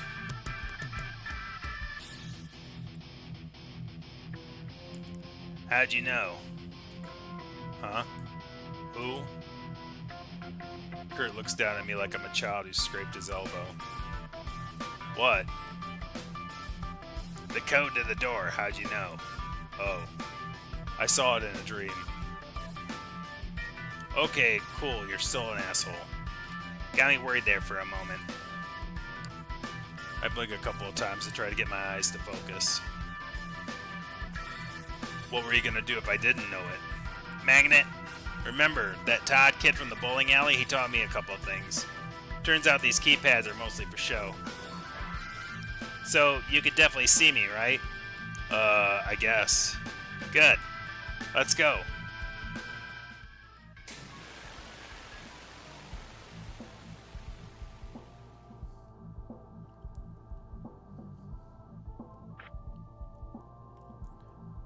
Delta 6. Copy, Command. Copy. Proceed to Delta 7. Looking terrific today, John. Save it. Roger's trying to ring me out. 10 hours in a civilian craft again. He's got a... How long will you be gone for? Couple of weeks with the missus. And after that, another week back home. Had to beg him for permission for me to fly. Man's acting like I won't return. Well... What? Do you know something? Delta 7. Copy. Proceed to Delta 8. Just a November incident. Again, they just got a committee going for it. Do you hear about it? Established last week. I heard. Paul has been brought in for questioning. He tells me that they tell me they fancy that things are more serious than what the initial report made it out to be. How serious? Shutting down the project serious. You don't think they will? Rather, they don't, Tone. I like this job. Heh, well... Whatever happens, it's been a pleasure working with you two. Delta 8. Copy. Proceed to Delta 9. Good luck. Out.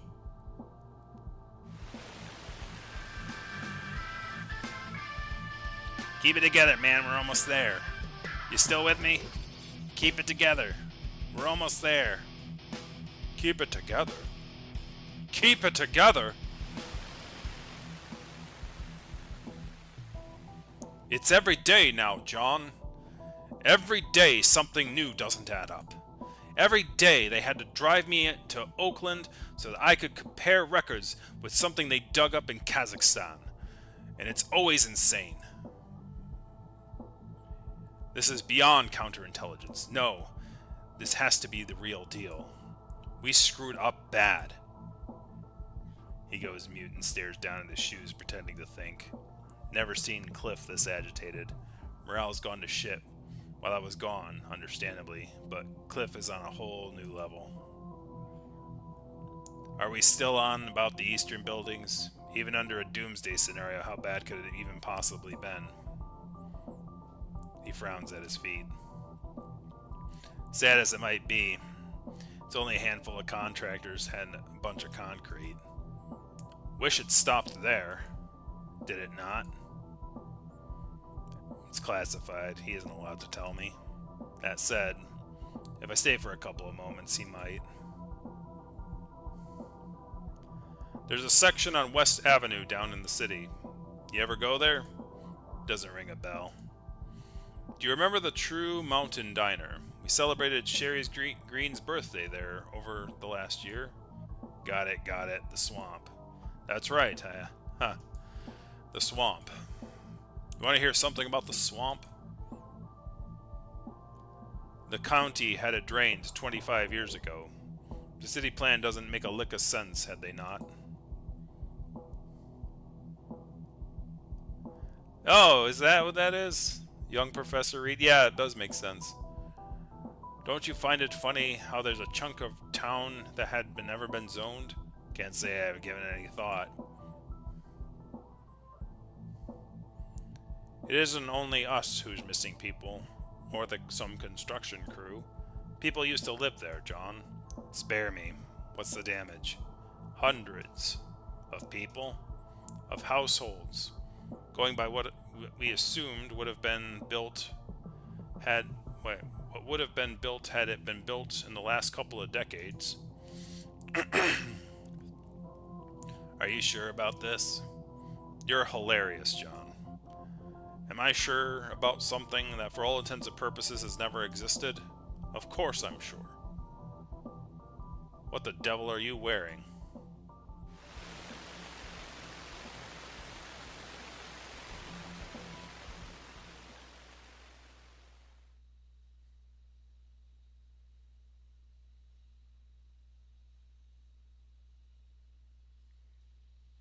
I'm wet. There's no square inch of my clothes that isn't drenched in sweat.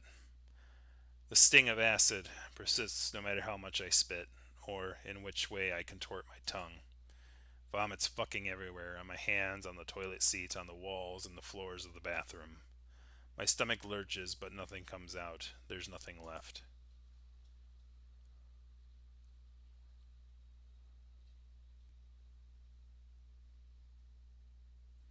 That was new. I flinch. Fuck. Some of it got in my nose. Kurt's standing there where I left him, motionless in front of the shitty boy's mirror, hands limp on the sink. We really went for a ride there, huh? You alright? What time is it? Fishing the phone out of my jeans pocket is like reaching down into a sewage drain. 9:44. We're safe. Kurt's face twists into a crooked smile. What do you think? Pretty cool, yeah? I guess it was alright. He attempts a high pitched wheeze of a cackle. Welcome back to the land of the living, dumbass. You're welcome.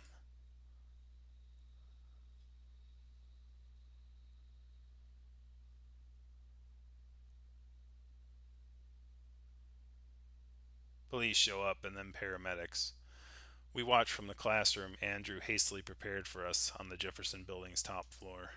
We watch them load up the guards Kurt fucked up on the side of the basement into an ambulance.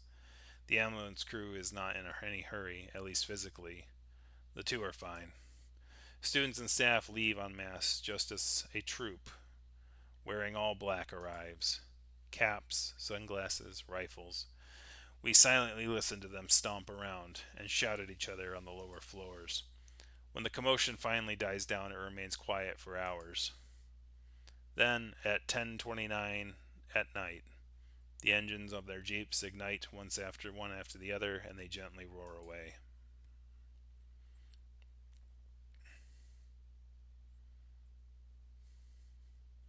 I sleep like a mop. One moment I'm watching Kurt's fingers drumming away on his knee, and the next moment I'm on the floor in the corner. It's daylight now, 7:34 a.m. Early students are chatting away down in the plaza. I tip towards the window to look at them and not wake Kurt up. There's been a break-in yesterday, one of them tells another. The other one responds. He heard that someone was trying to steal shit from the basement. The basement? The first one asks. Yeah, says the second. Didn't you hear the tale? Come 10:01. The lock to the classroom clank opens. A bleary-eyed Andrew escorts us silently to one of the campus exit-only gates.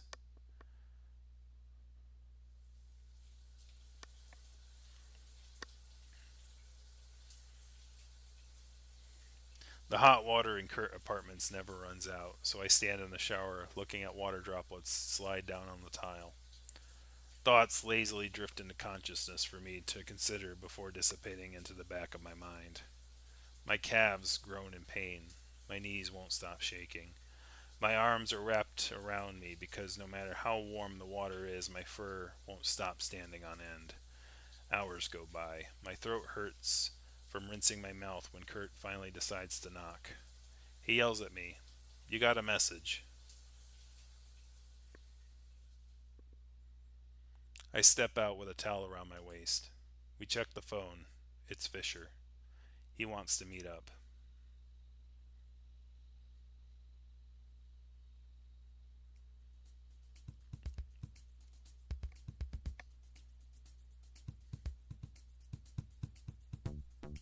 Can I be honest with you boys? You two are really starting to piss me off. The stunt you pulled. You can't even begin to imagine the amount of risk you put us all into.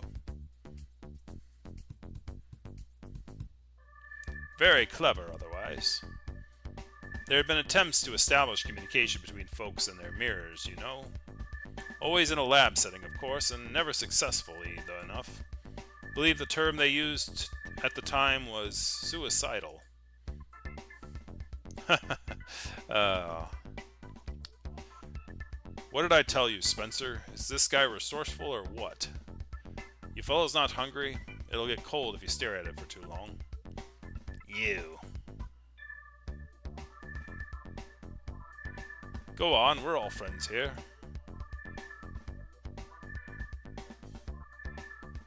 You backed us into a corner. What do you think we were gonna do? Kurt's words came out monotone, just above a whisper, like somebody who turned the volume on him all the way down. Nothing as spectacular, that's for sure. I knew you were going to pull something eventually, but I'm no fortune teller. You ain't as predictable as Spencer here. Joke's on me. Don't take it the wrong way, but in the back of my mind, I kind of assumed you'd fail no matter what you two would have done. Case in point. He puts the burger down so that he could dig it in his coat. Here. He slides a phone between our trays. A phone?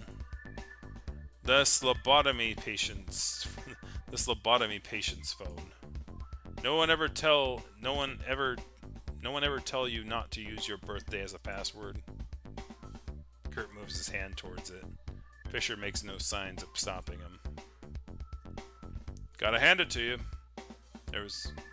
What you got on there is some serious good work. Learned a couple things I didn't know, and I'd been there myself in the flesh.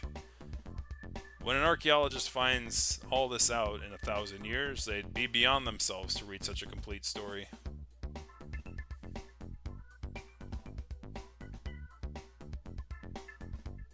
Yeah, I've heard of Redwall.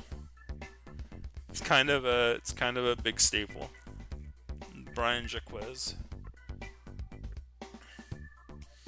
Kurt drags his phone down to his knees. Shit. Hope you liked what you saw. Fisher bursts out laughing. You bet I did. Is that what you're worried about? That I think less of you because of your work relation with Andrew Park? Young man, someone like me is the last person to get judgmental on how you accomplish your goals. You knew about those two, right, Spencer?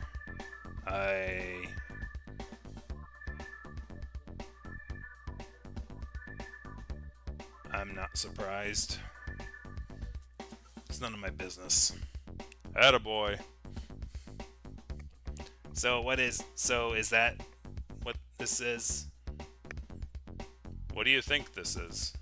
You're gloating. You bring me out here so you could look me in the eye and say nothing I do matters.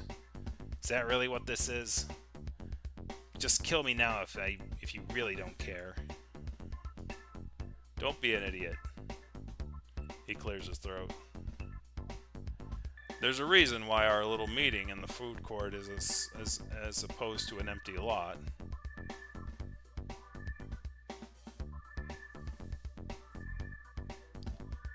Oh yeah, right. That was the. Oh yeah, that one did break, didn't it? It was the Gloomer, right? The Gloomer. It's like that text adventure game that broke when we tried to play it. We also played the Scout Act 1, which was it was very meh as a game, if I recall. I'm not here to kill you. You know I won't. You would not have come here if you thought otherwise. Though, let me tell you, if you start getting any bright ideas... He presses on the side of his coat meaningfully. It's the outline of a gun. You can imagine how hard it is to choke. You can't imagine how hard it is to choke someone to death. As you've demonstrated, I am no longer in a position where I can take chances with you kids. If I wanted you, either you dead, you would have been dead. Got it? Oops. You would have been so dead so long ago. He picks up a fry, swirls it around in ketchup, and waves it at Kurt. You know why, don't you?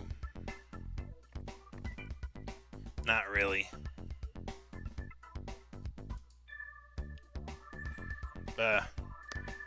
Don't give me that. Do you want to make any guesses, Spencer? He's looking at me. He wants me to talk. My jaw aches from staying clenched for so long. You won't risk it, won't you? That's what it is, isn't it? You'll die somehow, and you don't want to die. Is that not what you said? Nice to see your ears aren't just for show after all. He shoves the fry into his mouth. Why'd I call you here? That's the other reason. You and I, the three of us, we're in a bind. I can't get rid of you. And let me tell you a secret, you can't get rid of me either. So I'm sitting in my car last night, just finishing up doing damage control over the mess you made. And I'm thinking to myself, old man, why are you still playing this game? You could tell, couldn't you? I stopped sabotaging you fellows a while ago. I didn't get lazy, if that's what you thought. Figured that if I let you do your thing, you'd eventually unearth enough material to deter you from messing with the gate. Know what? Now that I think about it, that must be a mistake I made. It's likely no coincidence that you weren't able to. What are you on about? Fisher takes a sip of Pepsi. You don't happen to believe in fate, do you? Think about it. Had you found out about Andrew Park, would have found out about it as well. That guy, he's not like us. He doesn't know when to keep his mouth shut. He would have relayed that information to someone else, and someone else would have relayed it to the world, and then the entire town goes kaput. What? Don't suppose folks your age still listen to radio. 5 car crashes since yesterday. The radio host talks are barely even able to string a sentence together. Hell, look around you. He waves his burger towards a few people in the court. Did you not take notice? It took 10 minutes to get my damn order in. It's not only you two and the cashier that have mush for brains today. The security personnel I'd posted that you had disposed of. What you've done to them is happening, to a lesser extent, to everyone. People in a 20-mile radius are walking around feeling like they forgot where they were 5 minutes ago. How about that? That's on you, fellas. Your little stunt did that, and it would be a happy miracle if that much is the only thing that it caused.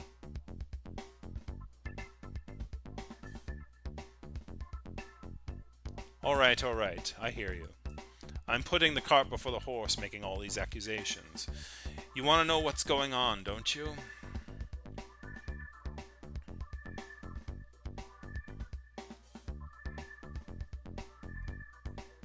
They do good work with the background, for sure. And actually incorporating, like, the foreground into it. A lot of visual novels have problems with that. Like, where it's like the characters don't feel connected to the space they're in. But this one definitely does do a good job with that. Particularly the car scene. That was extremely impressive. As you all mentioned last time. One of the fries seems to catch my attention. He pushes it aside, dusts it off his hands, and tears open a new ketchup packet. Pay attention. The RLG, Rockland Looking Glass, is official documentation. Is a natural phenomenon we dug up in the 60s. Total accident as far as I know. It's a gate, as a passage between two places. What are these places? He pauses to push aside his hill of ketchup packets to reserve a mayo one. Having squeezed all the ketchup out from the last packet onto his tray, he tears into it as well. RLG primary and RLG secondary. That's what the gate connects. A bit of a mouthful, that, so we call them World A and World B. Get used to the terms. When someone from World A goes through the gate, he ends up in World B and vice versa. And the thing about them is that they're identical. Everything in each world history up to today is exactly the same. You with me? Kurt's been chewing on the same bite for 5 minutes. He swallows and nods. And you? Go on. Swell. There's a problem with what I said. How do we know that there isn't a gate between two worlds if they're completely identical in every other way? What's the main history lesson? The crew who dug out the tunnel in the first place lost their minds. What we later discovered is that since both worlds are identical, the same person would be crossing from A to B and from B to A at the same time. But for whatever reason, one of those two identical people would be lost, and the remaining person would come out on either A or B. Those poor, ignorant men were going in and out of the RLG site multiple times a day, and I'm sure you saw what happens when you mess around with it. Symptoms not unlike my security crews yesterday. The last of them, I heard, passed away in 1991. Not to pour salt on your wounds, but rest assured, he had not led a happy life. Got any questions so far? Why are you telling us this? That's cold, Spencer. I just told you you'd give permanent brain damage to 4 people and you won't even act shocked. He squeezes the mayo out right into the ketchup and starts mixing the concoction around with the end of a fry. My gamble is that you'll leave the gate alone once you get in your head just how mental your antics are. Any non-stupid questions?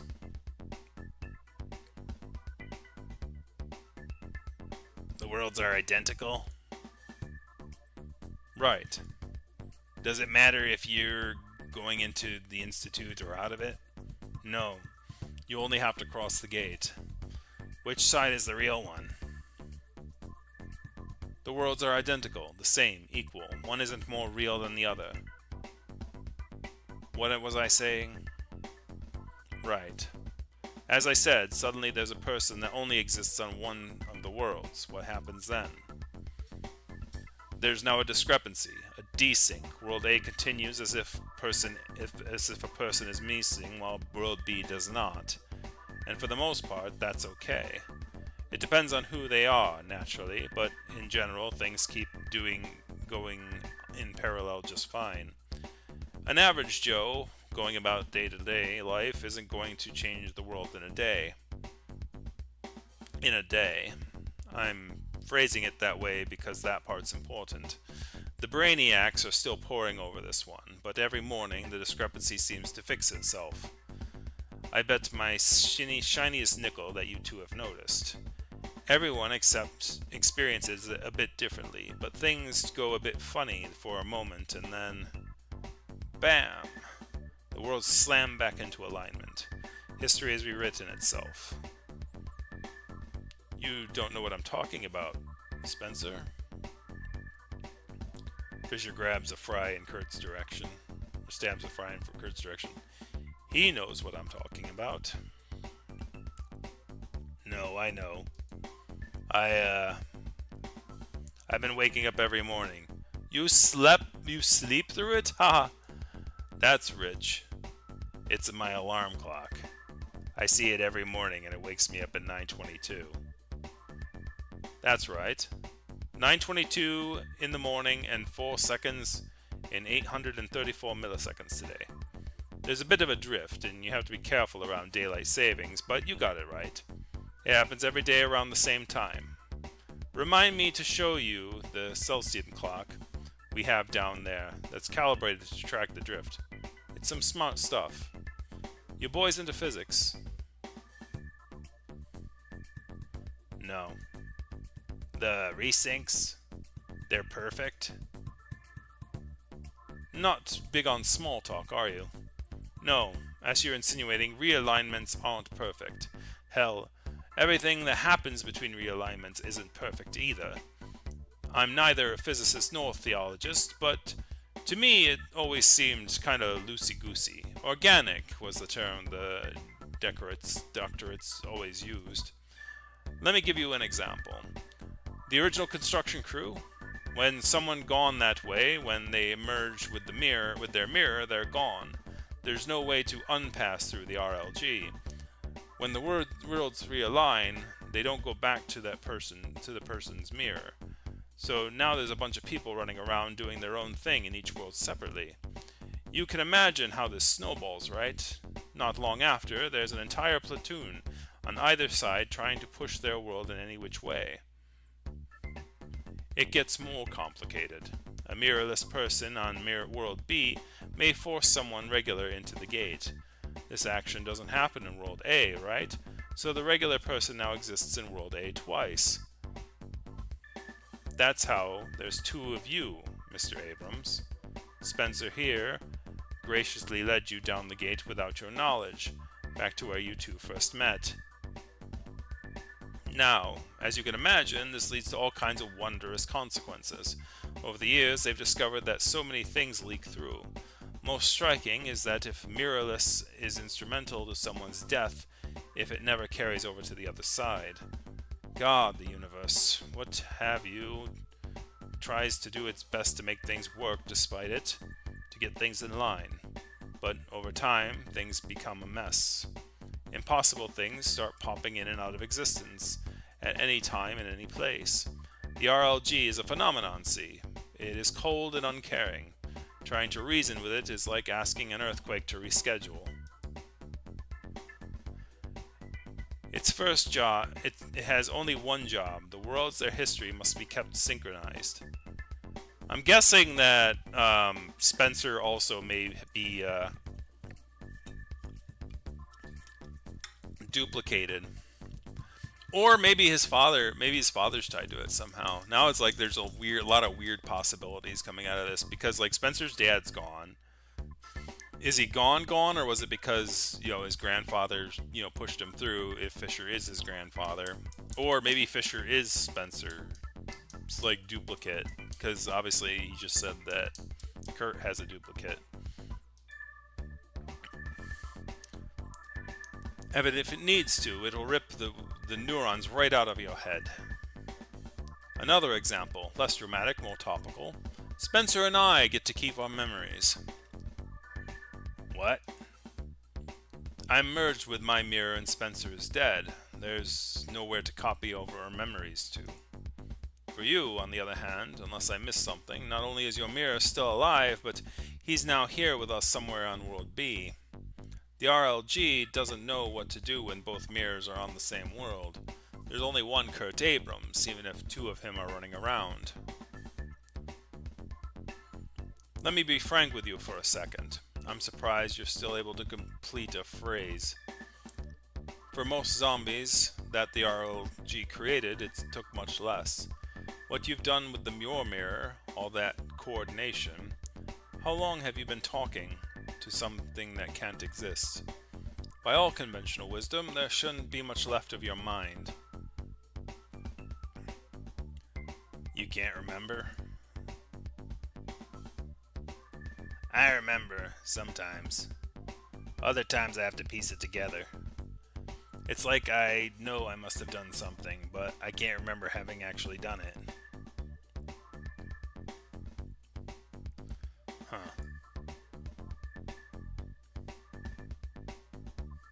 What?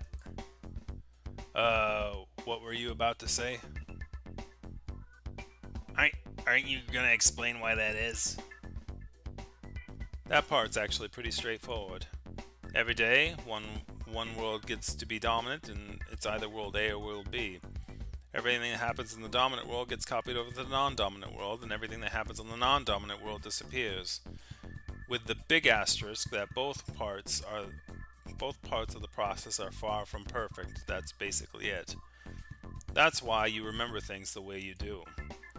It's a side effect of being out of sync with your mirror. We've seen it 1,000 times. I see. Yeah? Things starting to slide into place. That's it, huh? That's the story of the RLG. Don't get too excited now. So what's so dangerous about it? Boy, good question. As I said, with continued activities, the worlds drift increasingly apart. Remember how I said the average Joe living out his average life is unlikely to cause any significant discrepancy to form? Well, what if Joe wasn't average? What if there were 2 or 3 Joes all doing whatever the hell they please? I'll tell you what happens. History starts having trouble welding itself back together. Before you know it, half the town is wiped off the face of the earth. Like what happened in 71.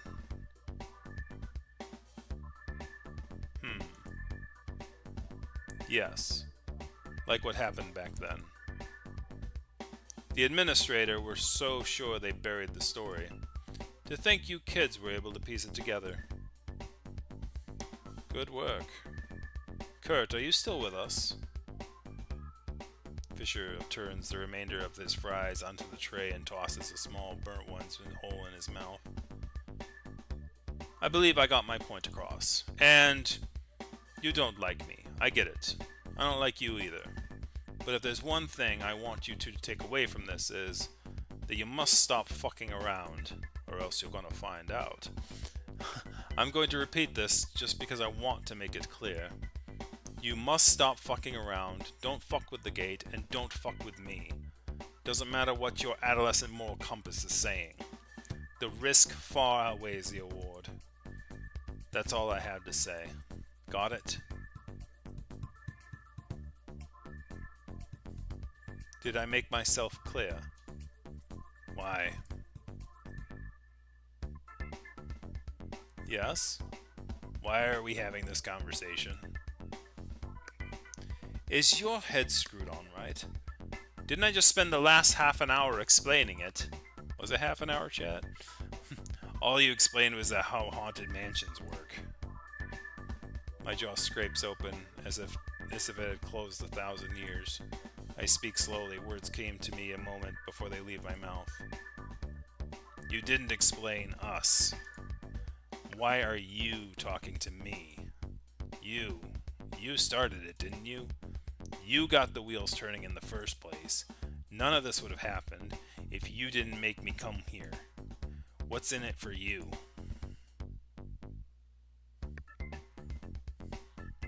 You're ruthless today, Spencer. I get ya. I see what you want me to say. Sadly for you, I meant what I said the last time we met. I wanted to meet my grandson. Is that so hard to believe? You fucking killed me. Huh? You fucking tried to kill me first. Ain't it beautiful how it works? You don't even remember. Little man, you tried to bash my head in with a rock. The only reason I'm standing here is because you're a limp-wristed wimp. Bullshit. That's bullshit. Why'd I want to kill you if you've done nothing? You're making shit up. There's a lot of reasons to want me dead, Spencer. But why'd you specifically want to kill me? Your guess is as good as mine. We were getting along just dandy for a couple of weeks until I turn around and you're trying to cave my skull in. It doesn't matter. I've all but forgiven you and forgotten about it, other than I brought it up just now. It was all lost the moment your mirror died. Now, I'm not going to pretend like this entire thing was not a massive mistake. I'm a big man, I make mistakes, this was one of them. I don't care what you think of me. What I want is for this town to not turn into dust. We don't have to be friends, but we have to be at peace with one another. For the last time, don't fuck with the gate. Do you understand? I understand. Great.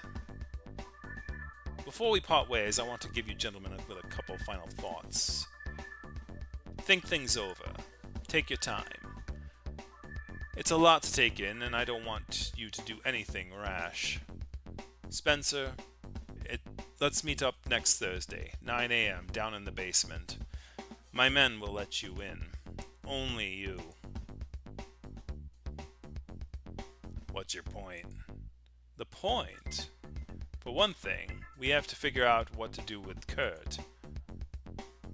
For another thing, your cooperation will give me some peace that we need. Peace of mind. Peace of mind. We both know what you're thinking of, so as a deterrent, I'll disclose one last thing about the gate. Think back to what I said. Every morning, either World A or World B gets to be dominant. If World A is dominant, anything that happened on World B the prior day disappears. There's a piece of missing information here. How does the RLG choose which world is dominant? No one knows. We never figured it out. No one knows except for me. That's my trump card. You won't outsmart me. Don't try. And I'll give you an out, Spencer. An alternative. If you don't show up next week, if you truly can't stand to live with me around, I advise you to run. Run far, far away.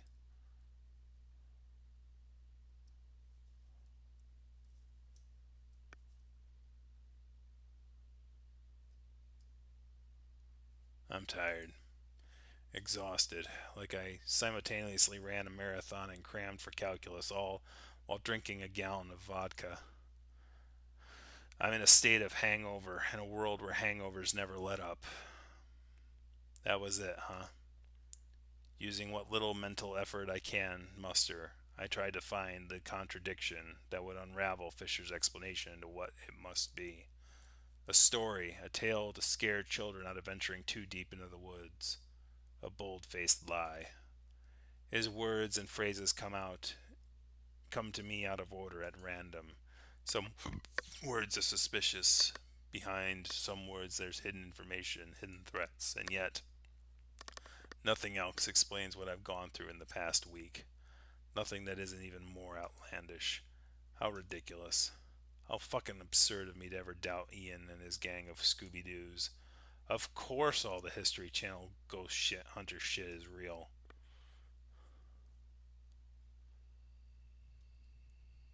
Fisher said to think it over, so I do. I think okay, maybe 2010s might have been a bit too early for History Channel to have gone like full ghost hunter. Maybe not. Cuz I remember back when I was in college, but that was like 2006, 2007. History Channel was like actually about history things like, World War II and World War II and World War II in World War II. Back then, History Channel had so much World War II content that we actually called it, like colloquially, like people joked around it, that I knew joked about it being called the Hitler Channel, and I'm like, oh well. And then, unfortunately, it went to like that reality show nonsense, and I don't remember when that was. Um, I don't think it was too far after I left college. Fisher said to think it over, so I do. I think myself a new headache on top of the old one. I think until I'm no longer capable. When that happens, I crawl under my blankets and sleep instead. Once I'm done sleeping, I turn over and go back to sleep. I sleep forever, beautifully uninterrupted, as though I had never slept before. When I can't sleep anymore, I'm not well rested. Every bone, every piece of cartilage and sinew throughout my body is buzzing for attention. I lie on my back, unable to twist in any way to make myself more comfortable. I look at the bottom of the vacant bunk above. I memorize every square inch of the mattress fabric over the dim light coming in through the window from the street lamps below. I survey the welding of the frame. Once I'm satisfied, I turn to the wall. The grooves and the sloppy paint job keep my attention for hours. Then, at 5:31, a catastrophe. I'm bored. What a cool situation I've gotten myself into.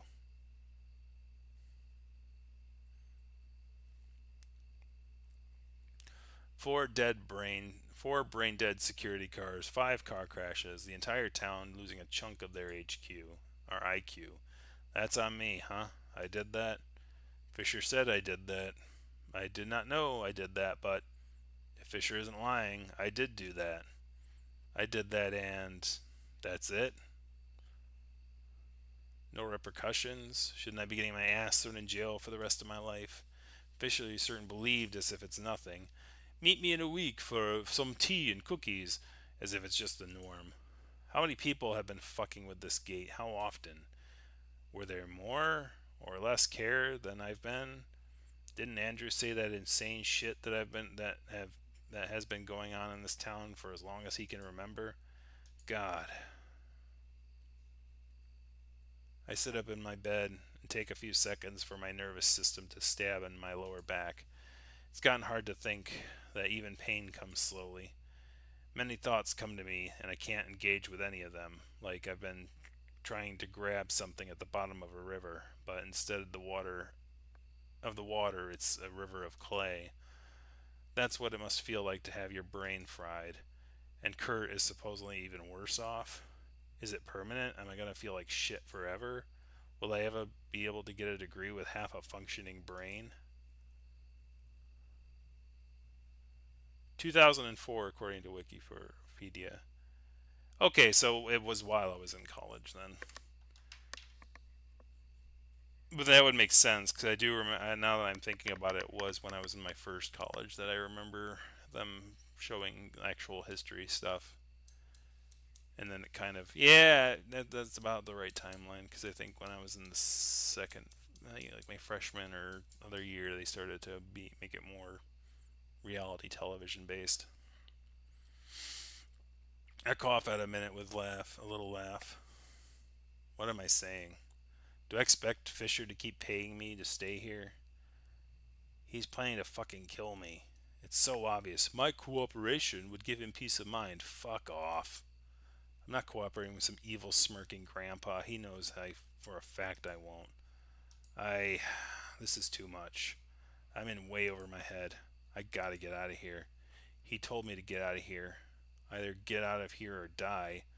These were the options I was presented with. There's nothing left to do, so screw all this, I guess. I want to go back home. I want to see Mom again. Hope she doesn't notice that I can't do basic arithmetic anymore. I'll book a plane the first thing in the morning. There's nothing left for me anymore.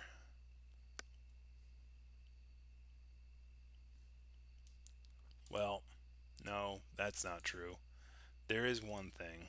The other me, the other Spencer. Fisher claims he doesn't know why I tried to kill him. But that can't be right, can it? He's spoken about killing me to my face as though it were nothing. There's no way he'd get shy about something like that. A part of me doesn't care anymore. Some things are better left unknown, it tells me. It'd be a waste of time. There's nothing I can do about it either way. Another part of me is screaming.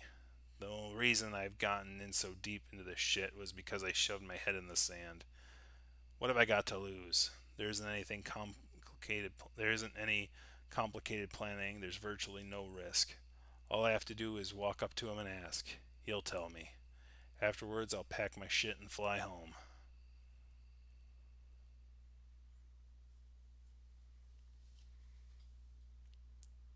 Spencer! Hi! Long time no, are you okay? I'm fine. Hey Ian, how good are you at keeping a secret? What? Do you know anywhere quiet? Somewhere that isn't under a bridge? I got a hell of a story to tell you.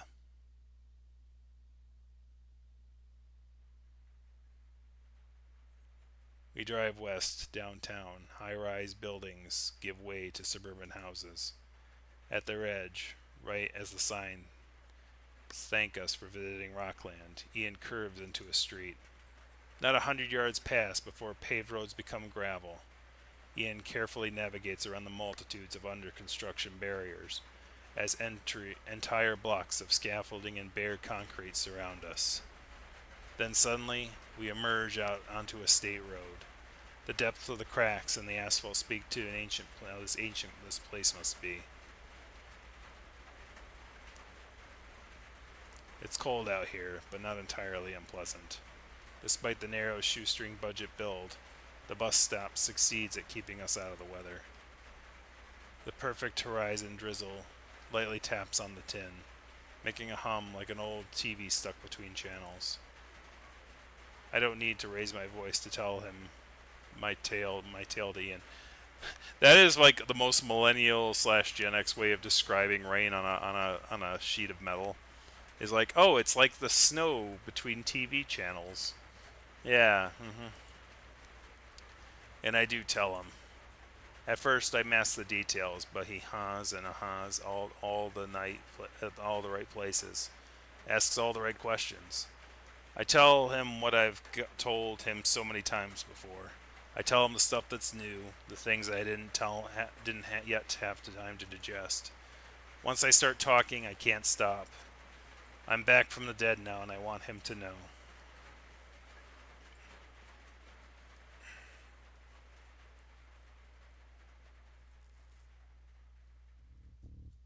That's a story. That it is. He flips the charm in his palm back and forth. And you're saying I'll remember it this time around. If you remember it tomorrow, then you remember it forever, as far as I can tell. Huh. Sorry, it sounds like bullshit. It's not that. No. Not a chance, I believe you. I think. I've never heard a more convincing account in my life. It's just that...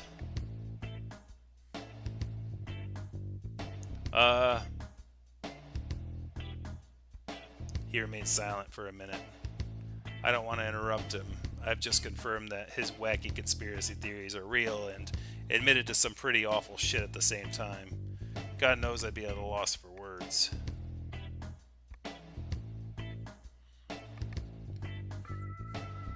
What's the verdict? Oh, sorry, what's the verdict? The verdict, huh? Gosh, I don't know. Like, you know all those stories about farmers getting abducted and probed by aliens? Your story is just like that. Like, you're the center of this massive government cover-up, and it's all a ploy to let the swamp gas out your ass. It's all a little... He makes a twitchy gesture with his hand. You get what I'm saying? Twisty hand gesture with his hand. And I can't tell anyone because the world will end? Yeah, something like that. Maybe, probably. Not in any fun way.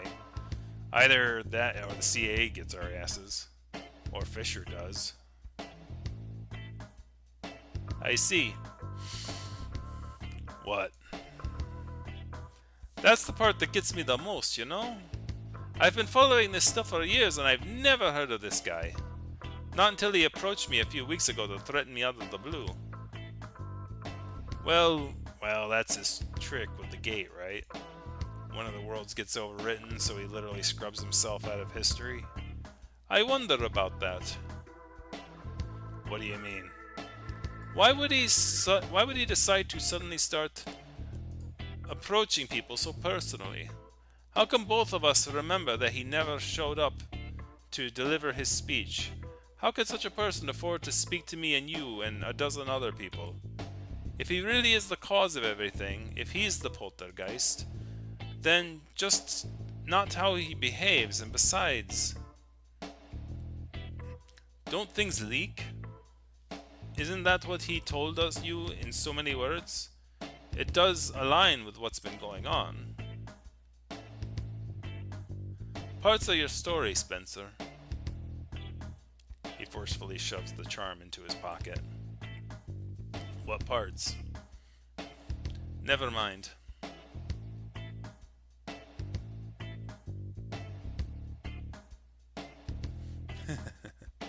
Turned into a dead channel. Wow. The crazies the crazies we've been interviewing, and the written down stuff that's all left behind. There's a reason we always thought it was some kind of entity. If what you're saying is true, we're right on the money about that. Most of our high quality accounts refer to someone else, someone or something, that they can't quite recall. All of them come to think of it. Anyway, I suppose that's that. What's what? Uh, I'll handle the group. If I can't tell them anything, then I'll have to come up with something to distract them with. Tell them that your involvement in it is a big misunderstanding and is entirely benign. Will they believe that? Not likely. Thanks for trusting me with this. I can't follow him at all. Did I somehow miss half of what he was telling me? Is he mad at me or not? The gate must have fucked with my head after all. I'm going to miss his stupid smile. Don't mention it.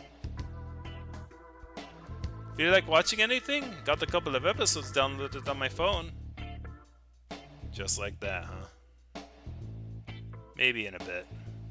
There's something I want to ask you first. Me? Why? You got any more earth-shattering revelations? I'm hesitating. All the head voices who were screaming so loudly before are now silent. My tongue feels heavy in my mouth, and I'm once again aware of the pain that's everywhere. I pretend to stretch by slowly planting my palms on my knees. This is fear. Sort of. I recognize it as fear, but what am I suddenly so afraid of? It's just Ian. There's nothing to be afraid of. There's a hole in my story. I was hoping that you'd be able to help me with that. A hole? The day I died, do you remember it? My heart skips a beat. Smile's gone.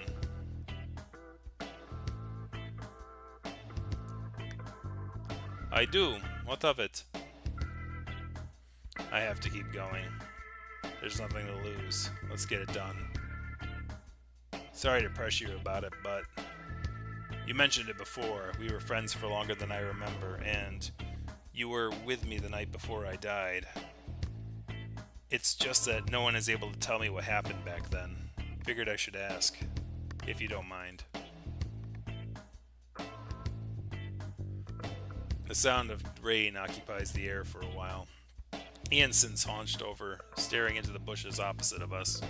I have no choice but to stare at them as well.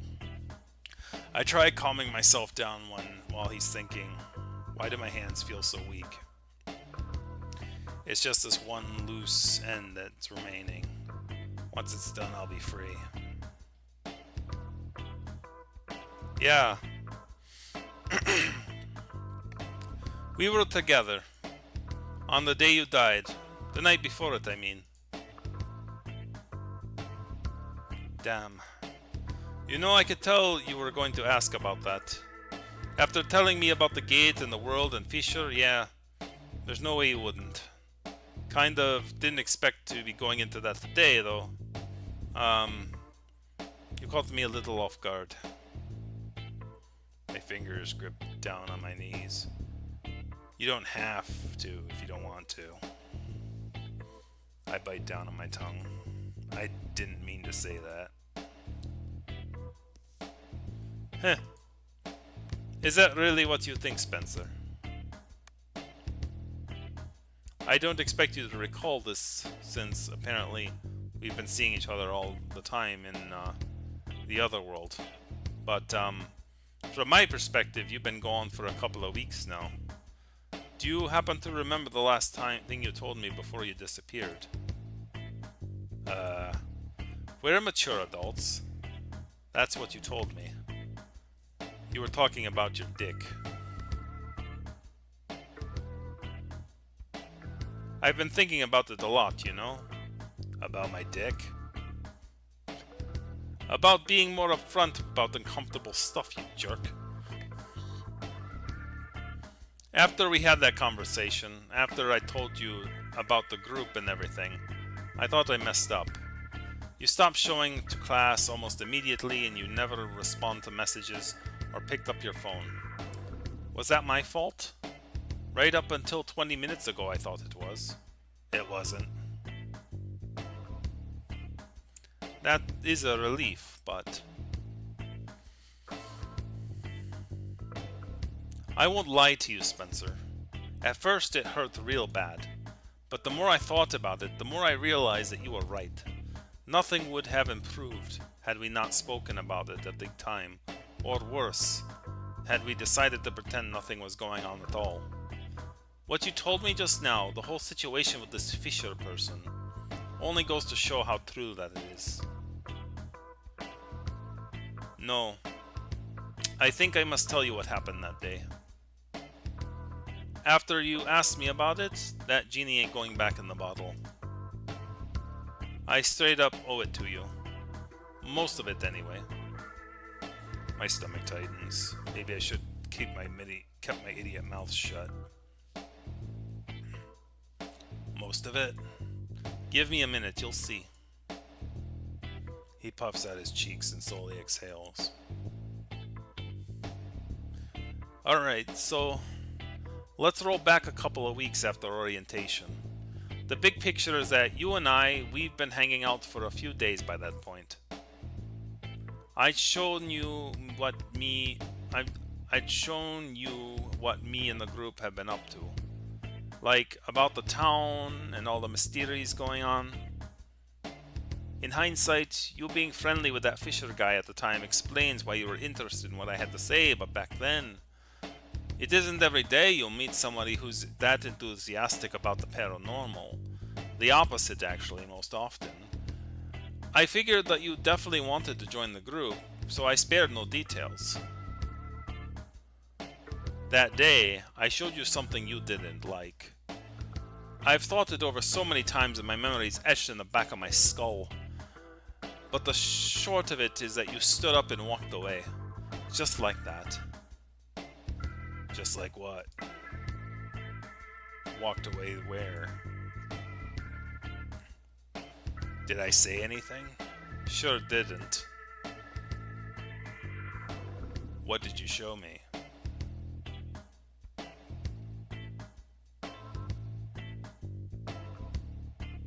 See, that's the part I don't want to tell you.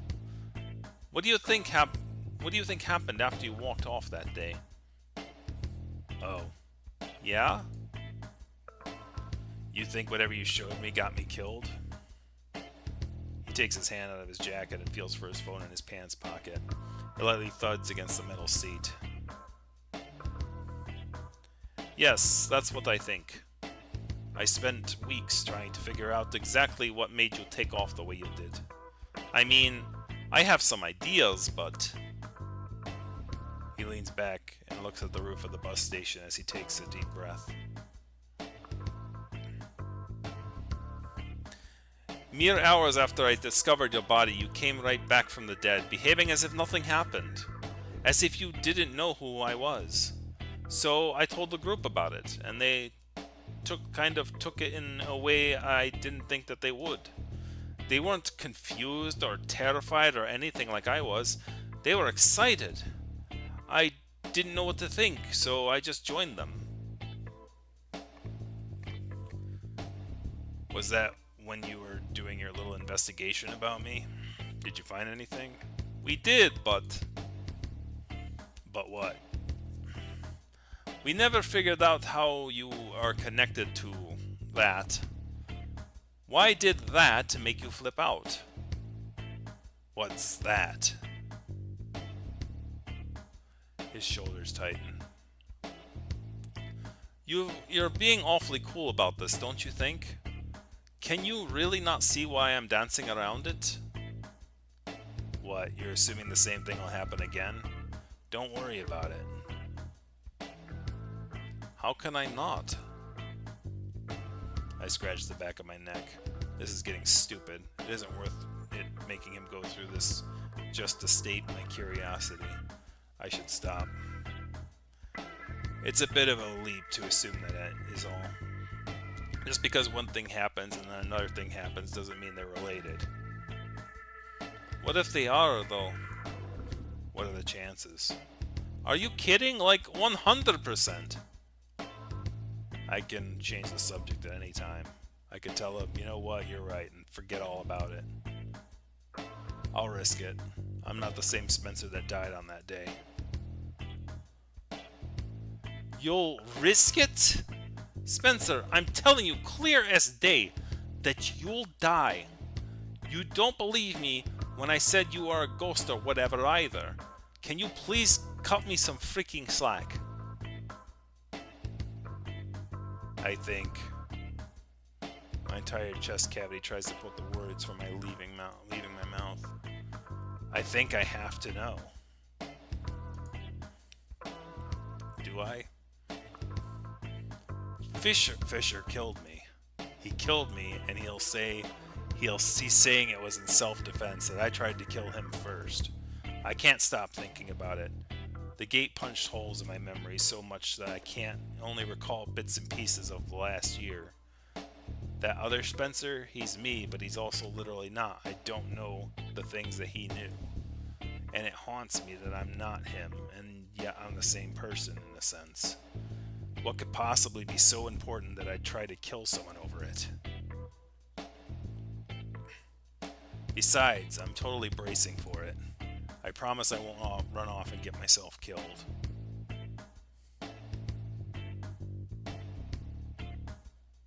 My jaw tightens.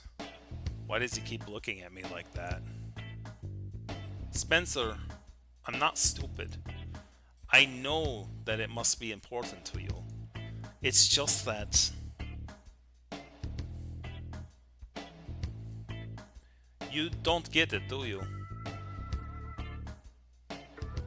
You can't begin to imagine how relieved I was when you showed up at the 7-Eleven that evening. I didn't know what to make of you, like, who were you really? You behaved like you didn't know me, as if you fell out of the sky. But then, there, I couldn't care less because you were alive. You don't know what it's like. Not to get overly sentimental, but remember when you asked me about the time I crashed my car? My family, Andrew, everything is saying it was an act of God. Could have happened to anyone. They forgive me, that sort of thing. But my brother, you know? None of that will bring him back. None of that will change that I killed him. And then I killed you. Don't you get what I'm saying? You want me to kill you again? Spencer, you kinda suck. He's shaking.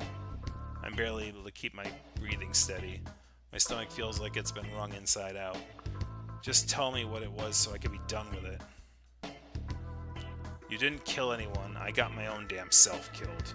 And it won't happen a second time. I swear. Not gonna let it go, huh? Guess I tried my best. It's a freaking forum post. That's what killed you. A forum post. Ian fumbles with his phone while scratching his eyes with the sleeve of his jacket.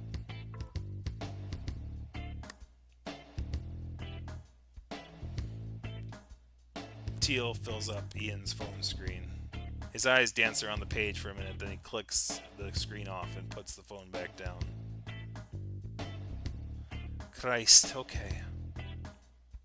A couple of years ago, a bunch of shit went down, like it was shootings, a massive fire in the middle of downtown.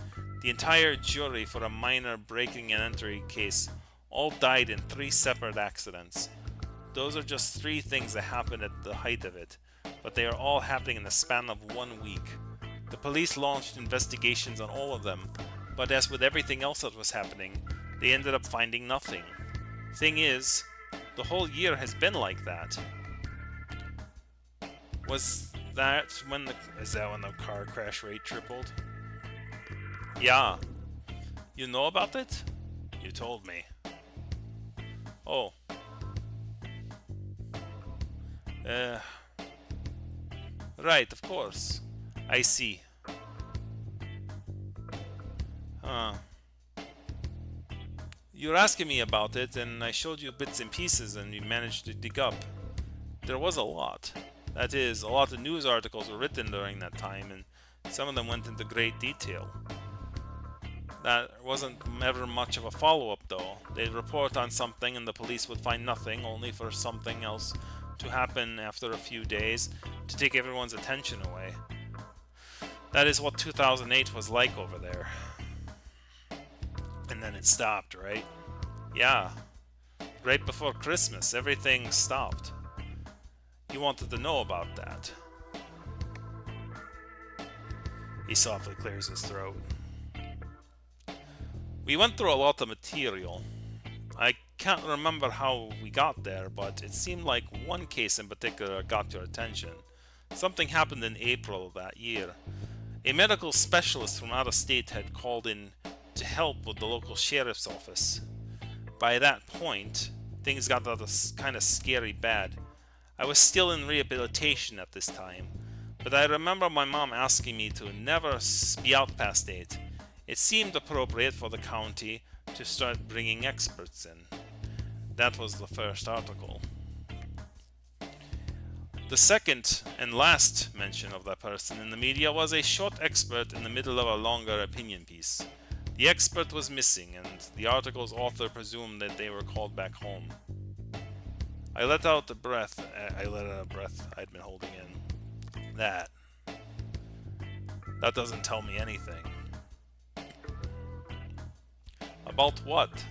I mean, it doesn't ring any bells. I don't know why I would do it. Why I would do anything given this information. Oh.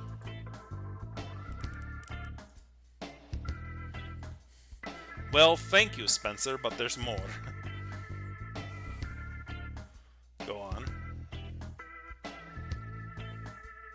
Yeah, alright. Much later on, Jake, Todd's friend, ran into a series of forum posts that seemed irrelevant. It was like the general chatter section of the Hardbend forums, which is a long-defunct metalhead magazine. The post's author was going by Gothvisor, with a 0 instead of an O. Jake tracked him down through the Institute's message boards, where he used to go by the same name. His real name is Antonio Ruiz, and he never kept his name or that he's a Rockland a secret online. One of those what's the worst that can happen kind of folks, to give you some context. Antonio, or Gothweiser, was a mortuary technician at Rockland County Memorial Hospital. And this guy, Gothweiser, he loved things more than he loved nothing more than to complain to his little group of forum friends. If I remember right, he had like 7,000 posts, most of which came from the same general chatter subforum. As you can imagine, exactly the kind of guy my group wishes for in our wildest dreams. We spoke at length about how out-of-state goody two-shoes doesn't know the first thing about morgues and corpses. We learned from him that the guy was an ICU doctor. Apparently, police detectives showed up one day with him in tow without prior warning. Gothweiser never gives specifics about what the ICU doctor wanted with them, but he says that he had an interview with all the morgue's employees multiple times for multiple hours each time. This goes on for a couple of days, but eventually it seems the doctor runs out of questions, taking up space in the office while he's waiting for the feds to come pick him up. I believe was how Gothweiser phrased it. Something to that effect. A few days later, he reports that the doctor had stopped coming in. Here's the thing though. Gothweiser doesn't simply state that the doctor is gone. Given his personality, one would expect him to go good riddance and never mention it again, but he does more than just that. He keeps mentioning it in passing over the next few months, in an almost accusatory way, like small things. His favorite pen has gone missing from his shirt. He jokes the doctor must have misplaced it weeks ago. Secretary was rude to him. The doctor must have spoken to her while he was there. When he inevitably gets fired because his mental well-being had gone down the drain, you bet the doctor was to blame. We were enthralled to find the forum argument that ensued. That's how we knew we were on the right track. That's how it always goes. The calling card of our poltergeist. Something goes missing and then someone goes insane. A couple of forum members have a falling out with Gothweiser over Skype. We never found the logs after that, but thankfully they took it to the forums shortly after. They're all kind of rude to him in the moment, but I get the impression that they cared about Gothweiser. They were trying to figure out what was wrong with him. Who was this damn doctor he lost his mind over? Gothweiser doesn't remember. That's another common thread among people like him. It's the same with the folks we interviewed ourselves. Everyone has a different trigger, a different thing that they obsess over. And then when asked about it, it quickly becomes clear that they don't remember what it was. In other words, this is a thing. This thing is that thing to him, me, he thinks. Long story short, Ian pinches the screen to zoom in. Just before getting banned for saying some racist crap out of nowhere, he gets into a huge argument that goes on for multiple pages. Pretty much everyone is convinced that the doctor is either an illusion or something Gothweiser made up. A bunch of his friends are begging him to seek professional help. With his back against the wall, he finally tells everyone what he actually remembers. As we expect, it's almost nothing at all. Then he spills it all out in one rambling post. We tried to reach out to him, but he doesn't answer emails. He doesn't seem to use the same online handle anymore, and even the phone number he registered to the Institute with now belongs to someone else. What did the post say? He flips his phone, screen side down on his thigh. You can see where I'm coming from though, right? This is some cool stuff. I was excited to share it with you, and it isn't like this Gothweiser guy. He's just one of a half dozen other people I've shown you, other online crazies like him. How was I supposed to know that this one would be the one to make you lose your shit? What did the post say? Christ. See for yourself.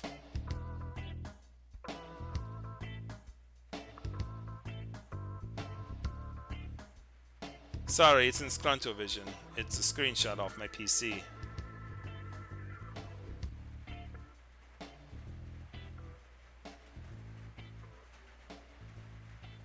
I am not on dope. LMFAO.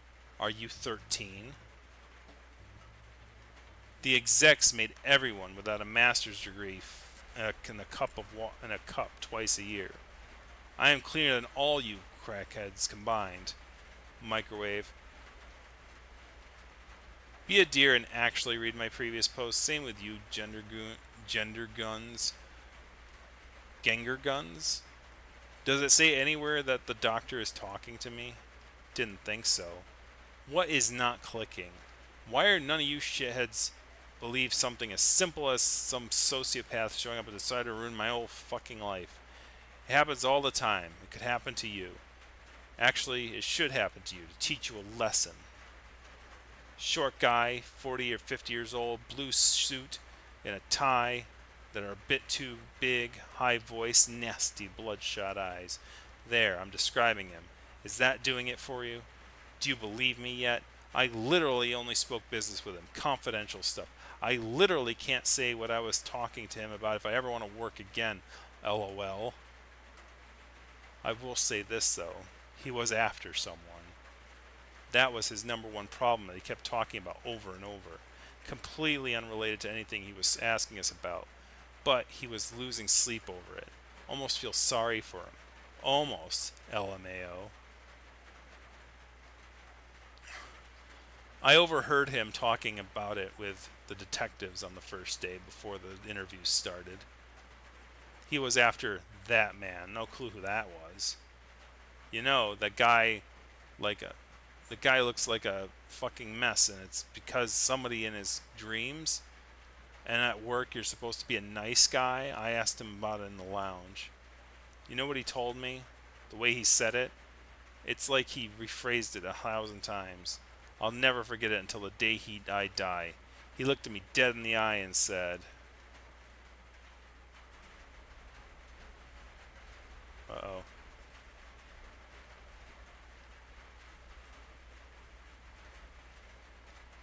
It is my worst and most frequent nightmare. That man has to be stopped. That's it. Um, did you finish reading? Can I have my phone back? So, got any idea what that's about? Spencer?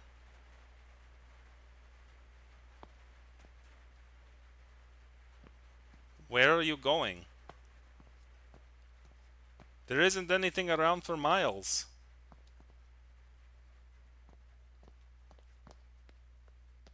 Oh god, stop! You promised you wouldn't! Remember the beginning of the game. Unfortunately, not that well. I'll fucking run you over myself, you asshole! Spencer!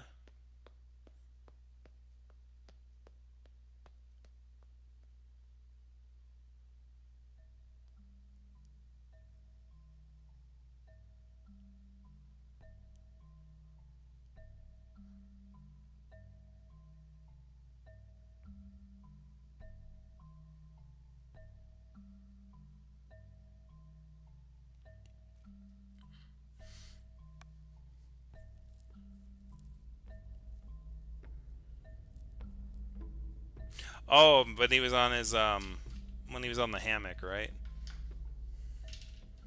The man rang our doorbell 3 years ago. March 23rd, 2007, 8:53 p.m. He introduced himself as Nelson Fisher, born John Swain, a member of the Rockland Looking Glass Veteran Association.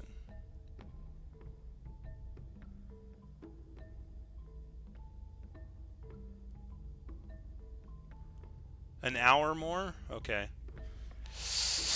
Hmm. So I should have stopped like maybe like an hour ago. Yeah, I'll grab a drink real quick then if there's only an hour left and finish it off. Oof. Well, it's not the longest haul we did. That was the end. The problem with visual novels is like the pacing is all over the place, so it's like you don't really like. It's like you don't know how deep you're in it or how long it's going to take to actually finish it. So it's like, is am I close to the end? Like, what's the act structure? It's always hard to tell. That happened with, so that's the reason that like the final one for Winds of Change was like, oh, this must be near. This seems like the final act. This must be near the end. And like 5 hours later, like, oof. All right, yeah, I'll take a quick drink and I'll be back. Or get a quick drink of water and get back.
He introduced himself as Nelson Fisher, born John Swain, a member of the Rockland Looking Glass Veteran Association.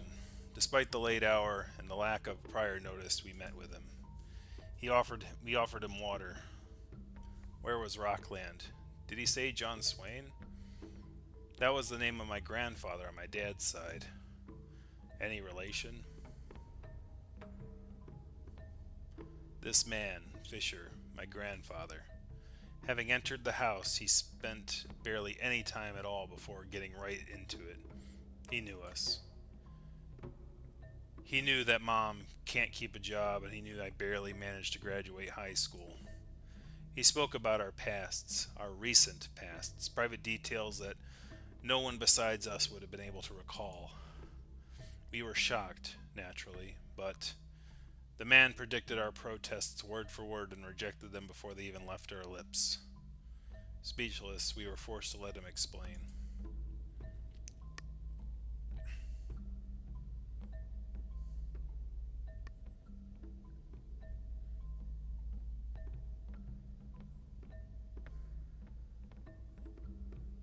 There was a wondrous device down in Rockland, a natural phenomenon entirely unique, harnessed by man. It was the mechanism behind his nigh divine ability to pull up the past and predict the future.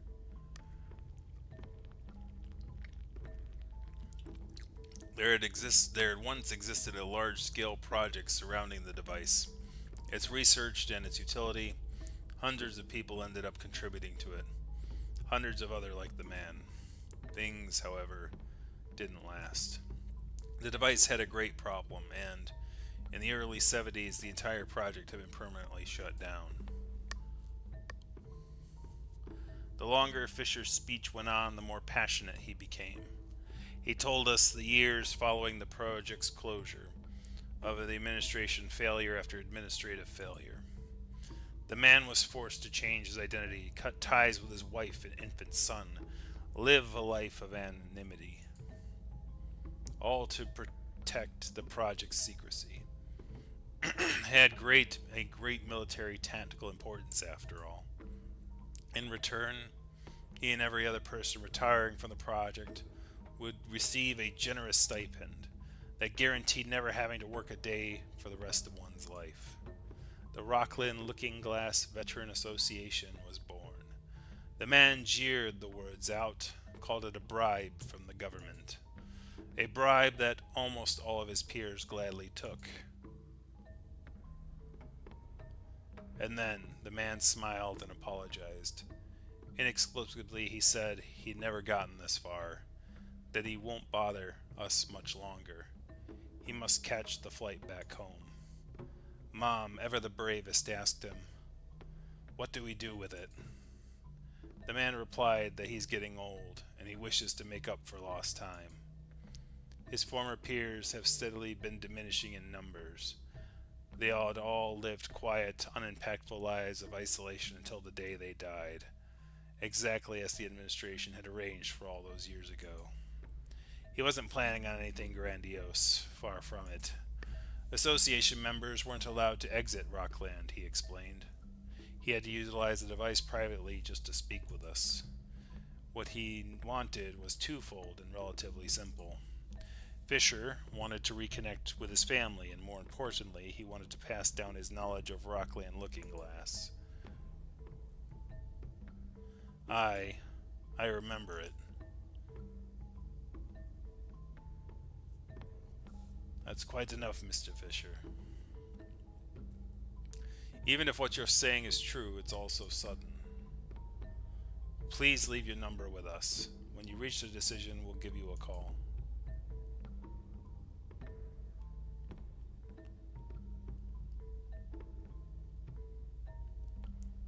What an insane proposition from an insane man. Leave our entire lives behind and move on in with some stranger who'd done nothing but threaten us. Who in their right mind would agree to something like that? Oh, I remember it all right. We never called. It was him who called us. At first, we brushed him off, made excuses as to why we can't speak tonight. But now isn't a good time quickly turned into I've only got half an hour. Many evenings, when I would pass by the living room, I would overhear them chatting away. As the conversations grew louder, despite listening to only one side of the call, I managed to piece some things together. The man had secured a fraudulent position at Rockland County Clerk's office and was reestablishing ties with old colleagues in the college town. He never made attempts to hide his intentions. He wanted us in Rockland and made progress towards sweetening the deal. Over time, the now long conversations grew heated. Even outside his boastful disregard of the law, the man had a strange outlook on society and on life. An outlook that became increasingly difficult to wave off as the ramblings of an out of touch retiree. I withdrew to my room. I couldn't stand yelling. Why can't this felon take a hint? Why did he have to stick his nose into our lives? Then, one day, the shouting reached a boiling point. We received no more phone calls after that. A year later, Rockland was set ablaze. It was Mom who discovered it. Fisher had presented himself as powerful and dangerous, and Mom hated getting blindsided by people like him. We observed in the distant curiosity as week after week a new strange occurrence would break the local news. Despite the severity of the incidents, they would rarely reach the national level, and whenever they did, it was a comma, a statistical outlier on a marginally related graph. I looked it up online. In some communities, Rockland had become a bit of a joke, a backwater murder county where law enforcement is impotent and all officials are corrupt. Dread got the better of us. It couldn't be him, could it? On November 1st, 2007, over dinner we decided we should call just in case. The daily shouting returned, stronger than ever. On the evening it got unbearable, I decided to peek out of my room.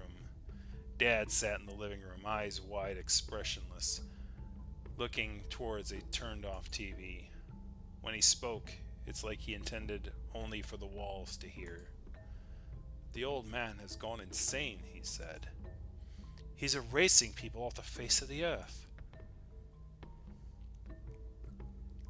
I remember. Huh? Sorry you got dragged into it, Spencer. This is my fault.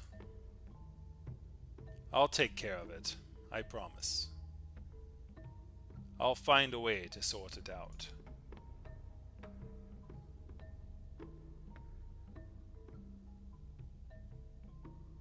No, that's wrong.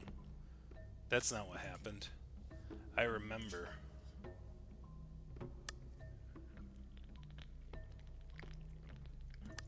The hospital Dad worked at, St. Mary's, refused to go through with the procedure. Kidneys aren't a rare organ donation, and it's not like a patient is in any critical condition. He should just wait his turn like everyone else. But Dad was adamant. He argued and yelled. He and the patient were a perfect match. He was in perfect health. The surgery was routine. In the end, we drove 30 miles to South Memorial Hospital. It was the next best thing. A throng of people showed up to Dad's funeral. People whose lives he saved, childhood friends and colleagues, even a couple who he sometimes helped getting into their meds refilled. It was only then that I found out what happened. Mom had no idea how to explain it to a 10-year-old child. He didn't have to die. Some of his attendees told me. It was his damn personality. Dad was always pulling stunts like this, like that, and always in a matter of time before I caught up to him. One person even got on one knee and consoled me at eye level. Their sentiment was similar to that of everyone else. What a waste. A couple of weeks later, the last person helping Mom out stopped showing up to our house. That is what I remember. I remember it clearly, but... Amy, Spencer. I'm flying down to Rockland tomorrow morning. I can't stand it any longer. I can't think. I can't focus on anything besides it. He's the reason I can't sleep. I don't care anymore if he claims it's true, that he's truly my long lost father. What's he doing in that town? It has become my worst and most frequent nightmare. That man has to be stopped.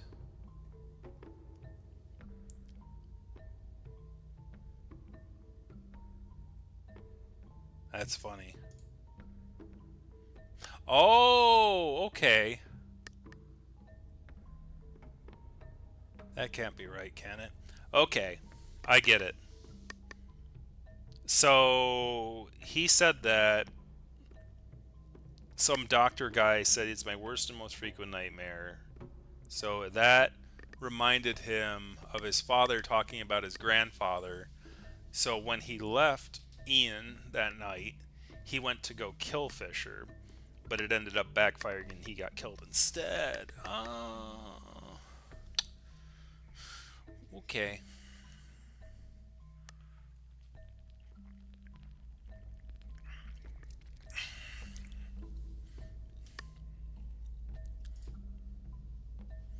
I think. I was 10 when my dad died, so either 10 or 11. 1998 for sure. Um, I remember. Was it spring? The leaves, they were July? No, that would have made it. That wouldn't make sense. When did Dad die? I remember it. It was so cold when they told me. Late. Late evening? No, the lights were. Uh, Say, when did Dad die? Hey, snap out of it. Just say it. No one could forget something so important. When did it happen? Come on, ballpark estimate. First thing that comes to mind. Just recall it real quick. When was it? When did Dad die?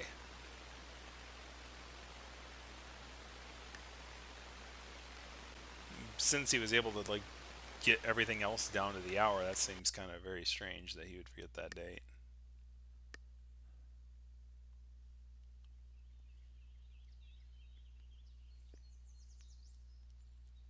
People handling People handle grief in interesting ways, don't they? Some overcome with anger, lashing out with little regard for themselves or those around them. Some, less emotional, take a more methodological approach and seek to hold whoever is responsible liable for their actions. Others refuse to accept the presented reality and look for deeper answers. Others still take it as an opportunity to be better themselves in case they could prevent a future misfortune. And then there are those who obsess. Those who spend years and years condemning the victim in blind belief that they could have prevented their own death, telling themselves that their lives would have been so much better had the victim not died. I'd imagine such people, once they snap out of it, must feel like right idiots, spending so much of their life on a premise that they might not even be true.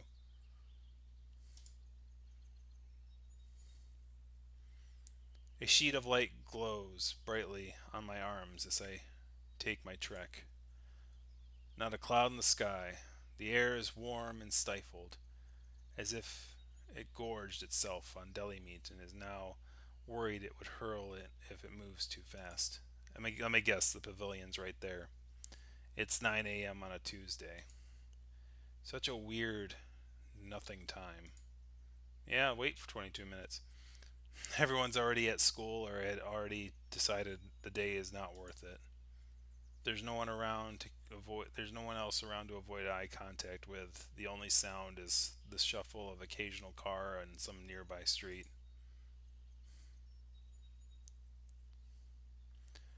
The guards promptly ended their conversation the moment I came within the eye shot. A new pair of guards, a different pair, with smaller guns and uniforms that are less black. They stand at attention and listen to me as I tell them my name. I'm here for Nelson Fisher, I say. Is this the right place? I have an appointment with him.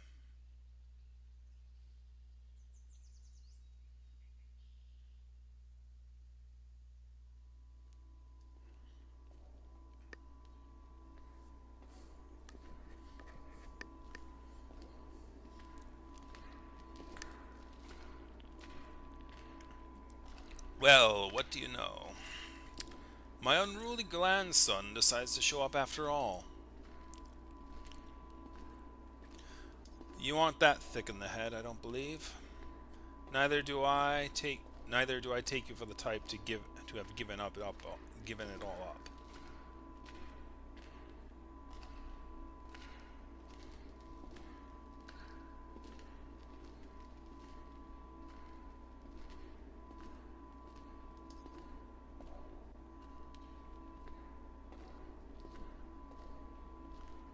I do remember I do remember a VR chat model that's similar to the main character here. That is a good point. So I have to wonder,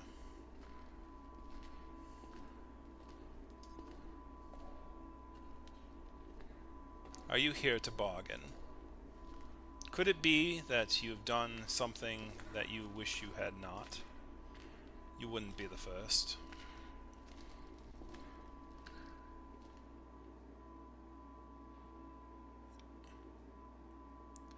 Otherwise, I hope whatever scheme you had and your little friends cooked up holds water. 'Cause you see, your mirror took no time at all to figure it out.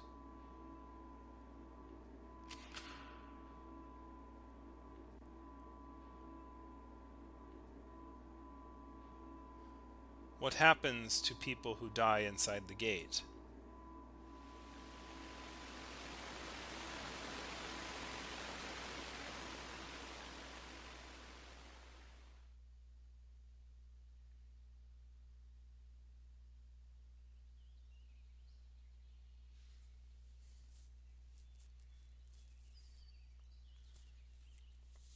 Hadn't seen Andrew since.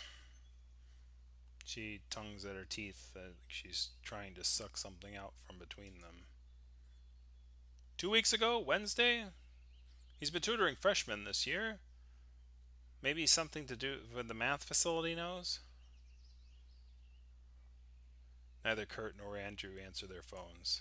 Can't blame them. After everything, I wouldn't answer me either. It does force me to go through some of the inconvenience of seeking them out, though. Gosh, Andrew Park, He frowns down on his fingers and drum lightly on the keyboard. Says he or she. Oh, it's a different person. Sorry, bud. Yeah, he's been here, but I haven't seen him lately. Did you try the council? My hands are cool and dry in my pockets. I've all but forgotten about my breath. It's steady. I don't have to think about it. Chatting up these strangers is no big deal. What's the worst that could happen? They think I'm a prick? Not like I've ever had an issue with that. What? Young man, I'm not Park's guardian. If you miss him so much, why don't you try calling him? Anything else? No? Then excuse me, you're making me late.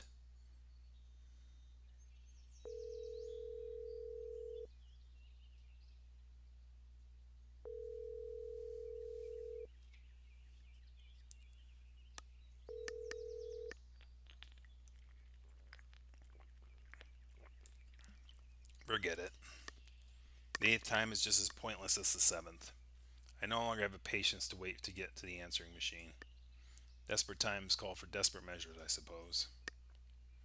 I pull up a folded out flyer in my pants pocket. Had to dig the bottom of my drawer to find it. It's the pamphlet Andrew gave me all the way back the first day we met. Andrew had two numbers written next to his name. One of them was the one I had saved on my phone, but the other one is some unknown thing. Doesn't look like a landline, but hope his mom doesn't answer. Actually, who cares?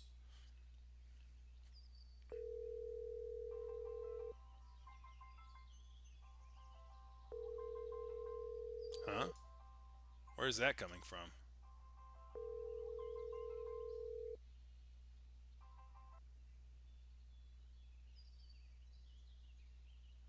Let's try that again.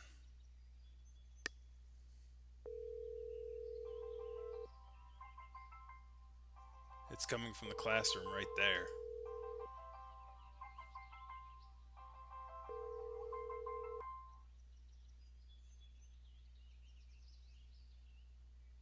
Andrew? I listened closely for half a minute. Come in.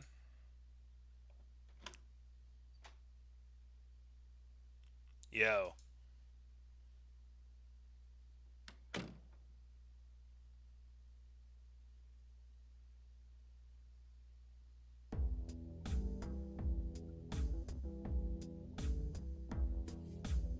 How's it going? I'm good. How about you? Good. Cool. You, Andrew? Fantastic. Andrew's standing between a couple of desks angled to form a semicircle around him. There's a cardboard box on one of them, and besides it, there are a myriad of documents, folders, and binders organized into tall stacks. I recognize a few of them from the night the three of us spent in the cabin on Ian's birthday. Nostalgic. So, I nod towards Andrew. You two still on that? Huh? Oh, no, I'm just helping Andrew pack his stuff. What, did he get fired or something? He stepped down.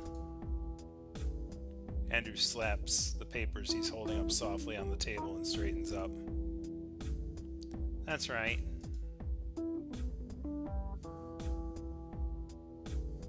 My apologies, Spencer. I'm afraid I'll no longer be able to provide you with tutoring. Leslie Carter will be taking my place. She had nearly been updated with your academic status along with a written record of my impressions. She's a great tutor and a personal friend of mine. You're in good hands. Oh. Thanks. Why'd you quit? Why do you think? Andrew's paper fanned Kurt dismissively. It's alright. I don't mind explaining such things. If, of course, you care to hear it. I'll hear it. What's up? Nothing's changed on your end, has it?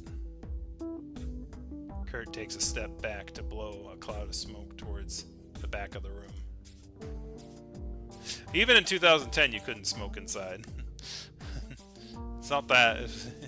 I was there was a relatively, I think, short period in my life where you could smoke indoors in, the 90s. I have been informed on the details of your latest exploits, you understand. And as you put it, nothing had changed. Professor Reed, my supervisor, hadn't made any signs that anything is off. Suspiciously so, as though he's completely blind to anything that's been going on. Difficult to say if it really is true. Regardless, it appears he's perfectly content with letting me carry on with my job.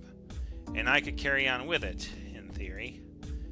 Is that what you propose that I do? I guess. So, what, you finally got sick of Reed, is that it? Yes. He takes a deep breath and blows it through his cheeks. You would not believe how very much so. Wouldn't doubt it. So what do you do now? What will I do? Regarding what? Are you leaving the council too? I am. Doesn't that interfere with your honor student thing? It does. So what, Spencer? Are you actually asking about? What are you actually asking about? I'm making conversation.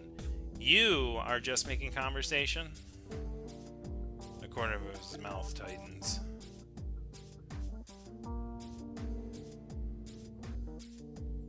Sorry, I shouldn't be taking it out on you. As I'm sure you can tell, I'm a touch frustrated over the entire thing. Rita is merely the tip of the iceberg for my choice. I'm planning to move. You're leaving? Fleeing, I'm sure you want to say. Suppose I understand where you're coming from. It does seem like I have been implicitly pardoned. Technically speaking, I have got very little involvement in Mr. Fisher's affairs compared to you two. I could leave at any moment, truth be told. My one remaining semester here is mainly for show. My inbox is chock full of offers from either coast. Were I to drop everything and relocate, it is unlikely that my life would not be comfortable. My parents have always wanted to move, and I confirmed with them that they still do, so that's not an issue either. But you haven't until now. And now I am. His palms rubbed together for a few seconds at the top of his desk as if to wipe off some non-existent grime. This line of questioning me is taking me a bit by surprise, I must admit. Are you, out of all people, implying that I should keep my job? It seemed pretty important to you. It was. And it isn't anymore? How should I put this? Well, Kurt had heard this story before, but let's say that when I was younger, I went through some troubling times. As a result of those times, I put it into my head that if I just put my mind to it, if I'm just a bit better than everyone else around, then I might be able to have a happier life. It's not an uncommon sentiment, I'm sure you agree, and I don't claim I found it to be entirely incorrect. The problem lies in the path that I chose to implement it. There's no rung in the social ladder you can rise to where you stop getting pushed around, as a younger me had hoped for. Even if you're the head of the faculty themselves, a day will come when you will be forced to bend over backwards for some lawless crook. Oh, I'm sorry to hear that. Was the council that bad? The council? Oh, don't take it the wrong way. It's not like that. Not horrendously so, anyway. I wouldn't have gotten where I am if I didn't consider at least a few of them my friends. I don't regret my time on the council, but it is time to move on. What about Ian?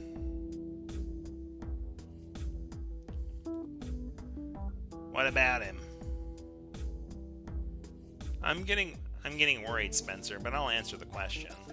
Regrettably, I had to embellish the story I gave them, but I spoke with Ian and his parents. I believe that presently they are considering their options. It seemed like Ian was noticeably unsurprised by my plea. Is it possible that you had spoken with him before me? Or why are you suddenly so invested in where I go and don't go? Kurt stomps down one of his spent cigarette butt and kicks it towards the back of the class. How much did you tell him? Everything. Everything? Don't tell me you bought into Fisher's Lane Bluff. How much of everything? As much as I can remember. Did something possibly occur in the other world?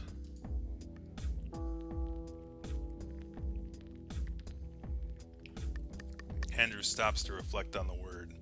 Then he makes an exasperated noise out the back of his throat and shakes his head. No, you know what?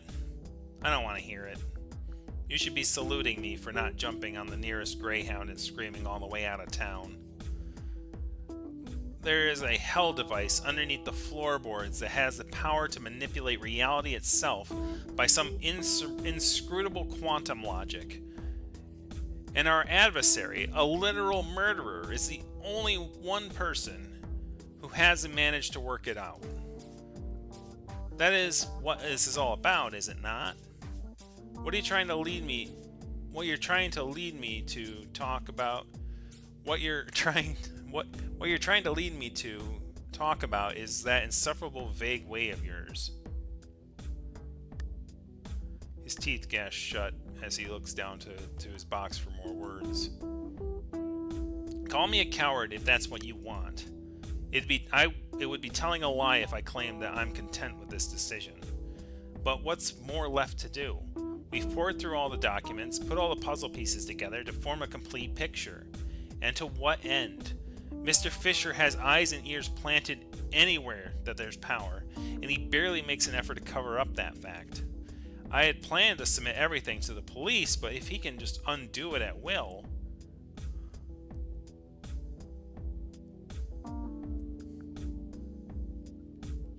He threw up his hands.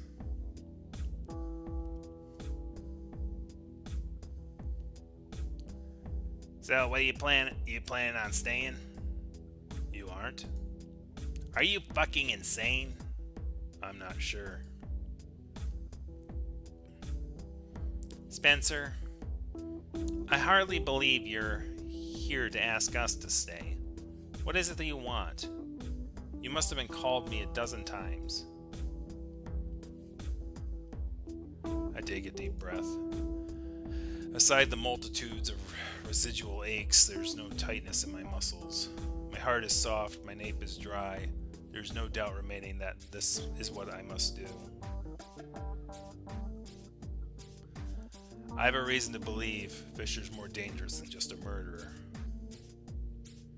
I need your connections, and I need your brains, both of you. Can I please ask for your help?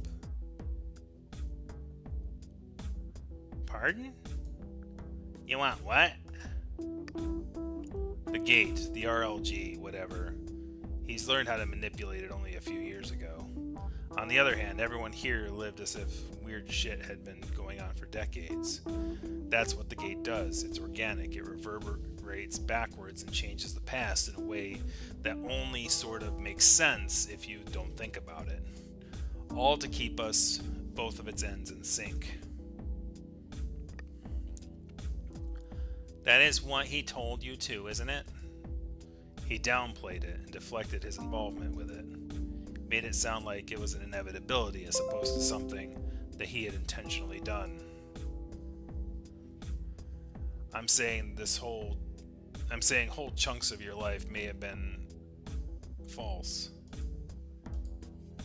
False as in the gate made them, I mean. They're real now. Are you sure about this? Yes.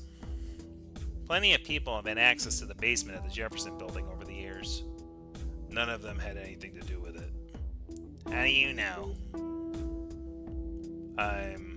Or rather me from the other world.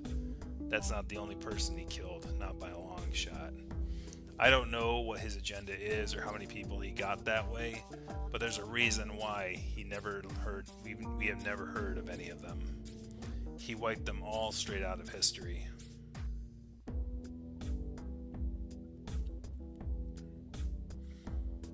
These are some rather serious allegations. Fisher is expecting me to show up in the basement in a few days. If we're careful and if we combine our efforts, I'm confident we'll be able to catch him off guard. Answer the fucking question, Spencer. How the fuck do you know all this? A needle shoots through my heart. No way out of it. I have to tell them. They should know. I remembered something. Same thing the other me remembered. We knew Fisher, sort of, for a few years. He killed my dad. I think that man has to be stopped.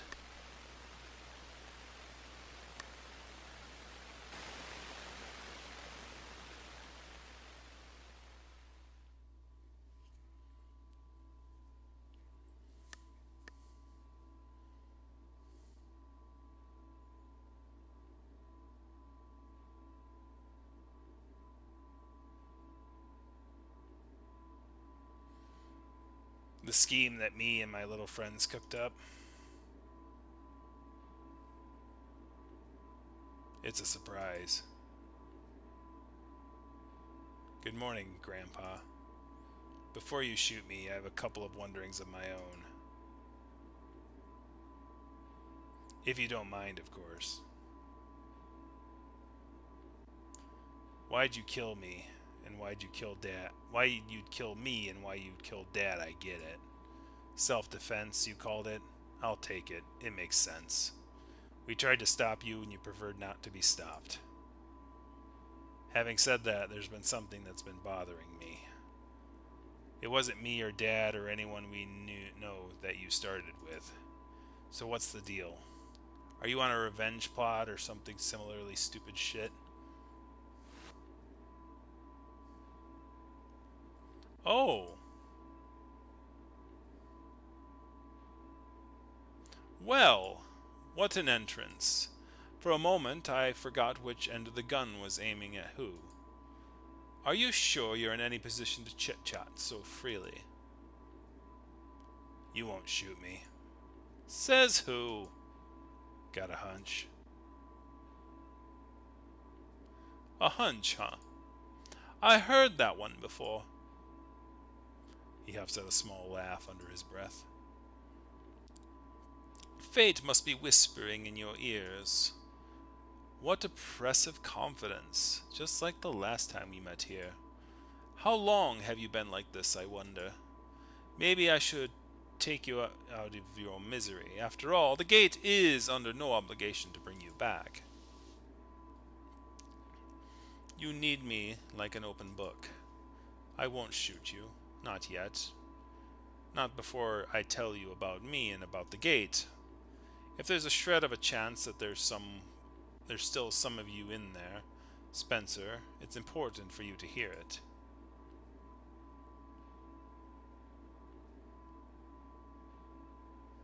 Even if stalling me is part of your plan, I'll make it short. 40 years, Spencer.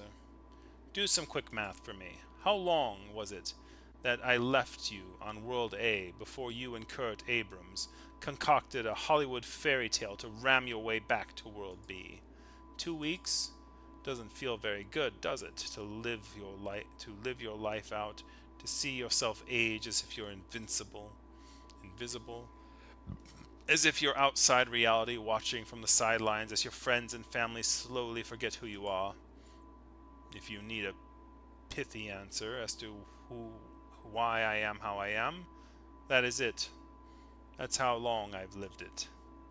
It was 40 fucking years. In the 1971 incident, had a cleanup crew assembled for it by the higher-ups. One bright morning, months after the incident, they called us all in. Everyone's jobs and outstanding missions were terminated immediately. They changed my name, handed me a booklet and my new identity, and assigned me to Group B. Group A were to stay in World A and Group B on World B until further notice. I had 48 hours to say goodbyes to Betty and Michael. They really sold us on that until further notice business. We all fell for it. The physicists figured out the whole dominant world thing from the word go, but due to how the project was operating, they missed one crucial detail. See, back then, it wasn't like how it is now. Back then, people would enter and leave the RLG daily, often multiple times a day. The worlds used to realign seemingly at random. Sometimes World A would be dominant, and other times it would be World B. Once all activity ceased, however. He raises his eyebrows at me. The worlds got stuck. Exactly. World A became permanently dominant, which means that for the next 40 years, myself and everyone else in Group B were stranded in a pseudo-reality. You died. If I had a flair for the dramatic, I would call it that an understatement. Betty was compensated for my disappearance, but they kept her in the dark. I wasn't there to watch my son grow.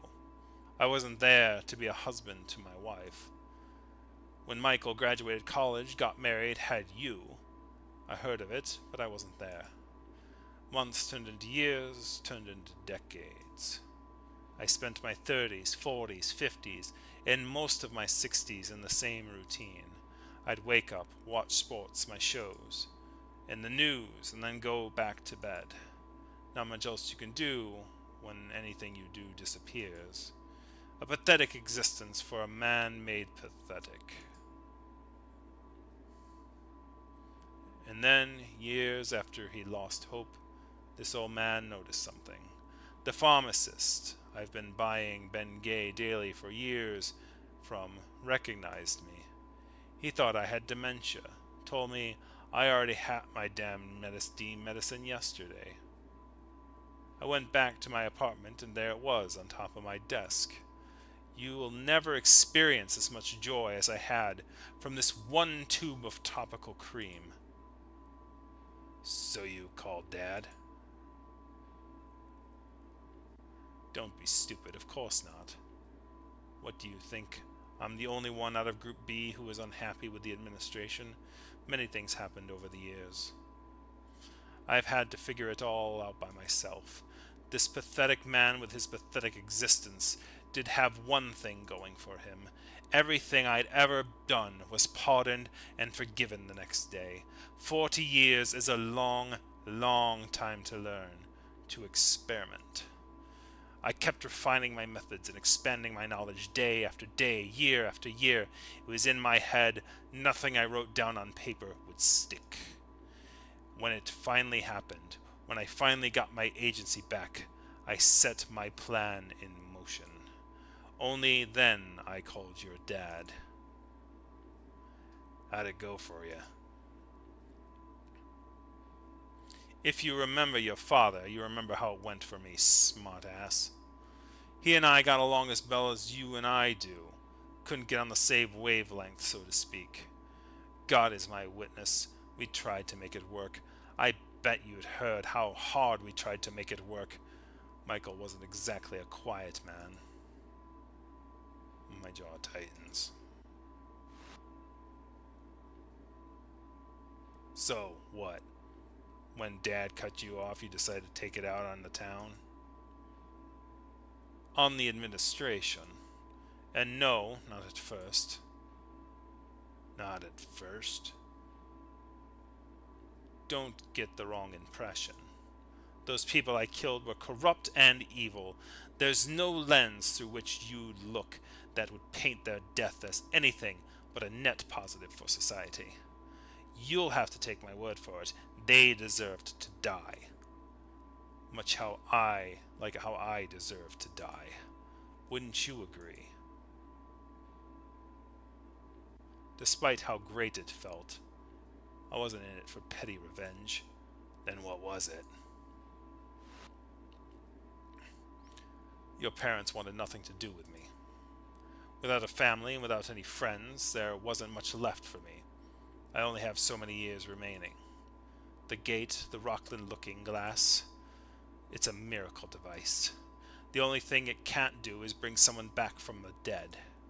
And I found out its secrets, how it determines which world to erase, just by the merit of having exclusive access to it for a few months. Suddenly, I have the means to change the past. A new idea came to mind. If I play my cards right, if I arrange for events to force the gate to alter history, I might be able to sculpt, having lived the life I never had. Needless to say, I failed. Ran out of people to kill. If you came here to stop me, then you came here for nothing. I'm not killing anyone anymore. Ah, save for one. There's only one item remaining on my agenda, Spencer. Are you ready?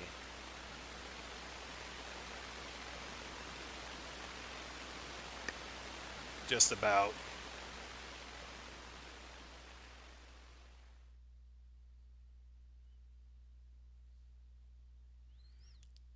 A dense heat wave blasts my face. as if I had walked into an oven. Some idiot must have overcompensated for the temperature outside. Superheated by the AC, the smell of industrial cleaner almost overwhelms the scent of fake pine from the Christmas decorations for sale already by the entrance. Save for the buzzing of overhead fluorescent fixtures, it's dead silent. Far too cold for crickets and far too cold for anyone, no matter how hungry they are, to show up at 7-Eleven for the first time at this time of night.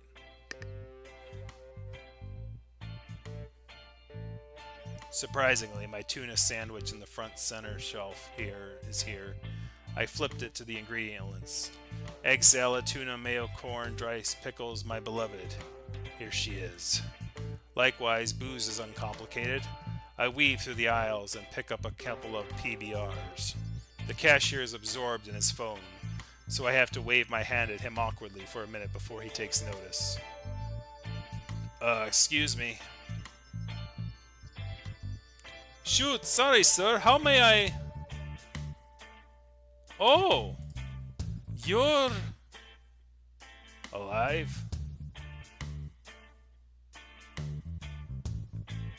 What do you want?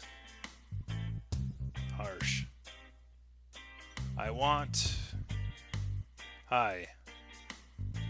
I wanted you to know I'm not dead yet. I told you, didn't I? I'm not that other Spencer that died on that day. Oh. Thanks, I guess. So what are you gonna do? Did Andrew get you up to speed on what's going on? He rotates my sandwich in both hands until the barcode scanner duly beeps. We had a chat about it, yeah. Let me tell you, my folks are not keen on packing their bags and leaving everything behind. We've been here for generations, you know? The plastic bag crinkles loudly as Ian pushes it around to make room for my beer. So, when's your flight? Monday morning, next week. I pass him a $20 bill and the cashier register pops open. He counts the cents, and when I refuse to take them, he dumps them into the Slurpee cup called tips. Isn't that a bit too late? Sorry, I'm out of the loop. Isn't your, in a couple of days? It is. Ian tears the receipt out of the cash register. You're crazy.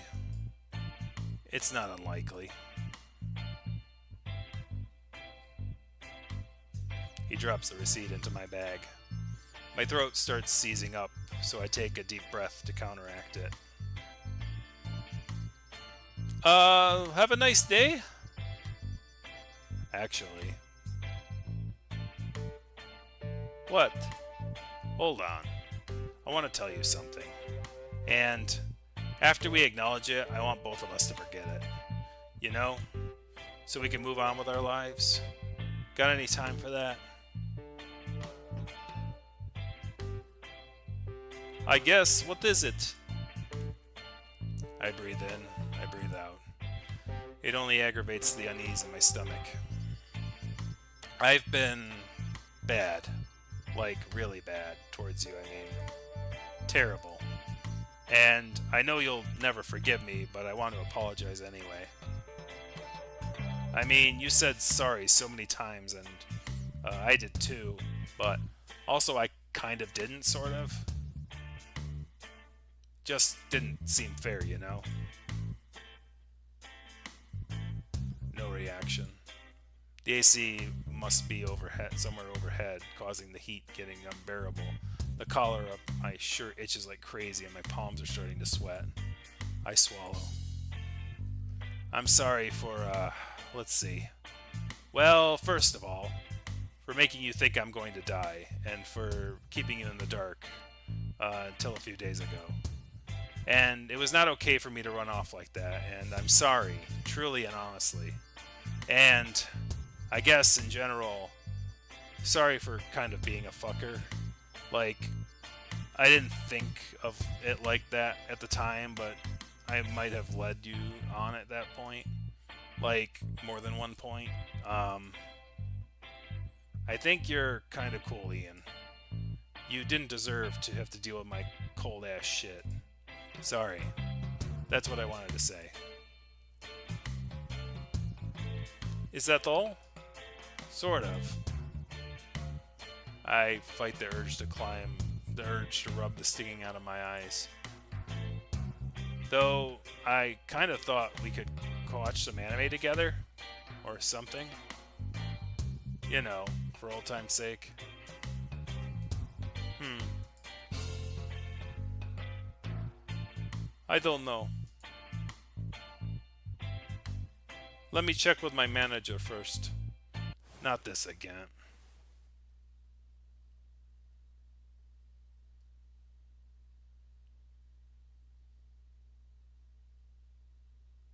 I think you're kinda cool, Ian. You pushover. Who sent you to beg forgiveness with me this time around? Don't think I've ever seen you so agitated. I...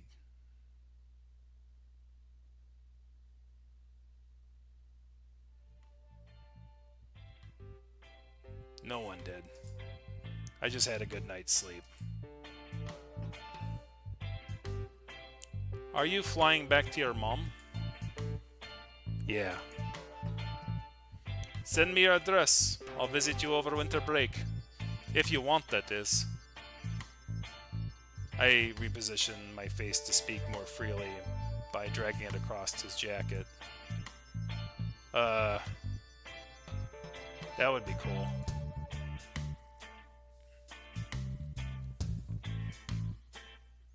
Spencer?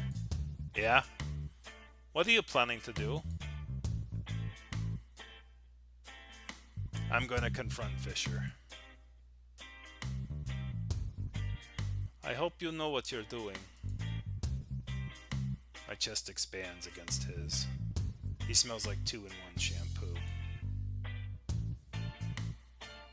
Ian, there's another thing I want you to know. It's important.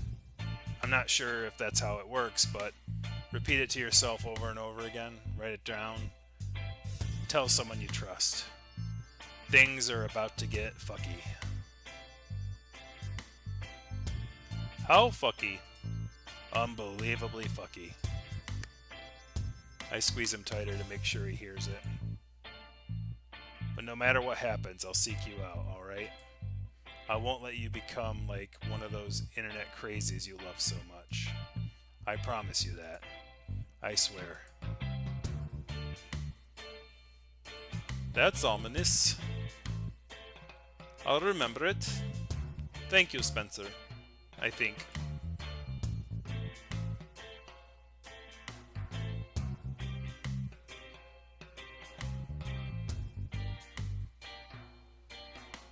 Hey, I've been thinking.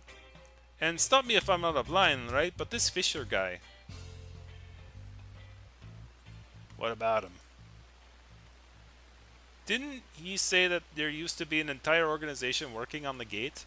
Couldn't you just, I don't know, ask them for help? Ian.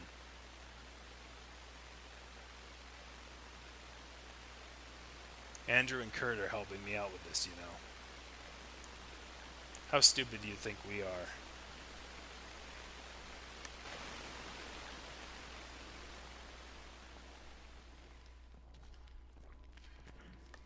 Oh, here come the soldiers.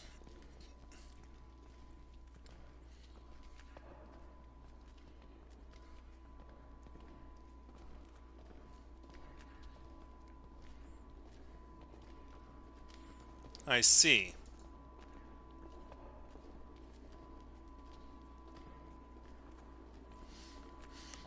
That's unfortunate. Out of everything you could have come up with, it had to be that. What did I tell you, Spencer? Are your friends resourceful or what?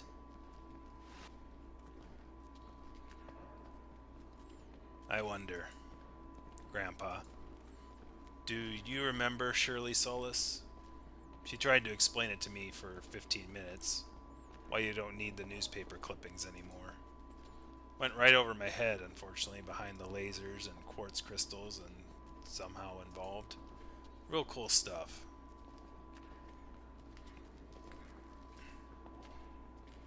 Seems like you pissed off a lot of people over the years.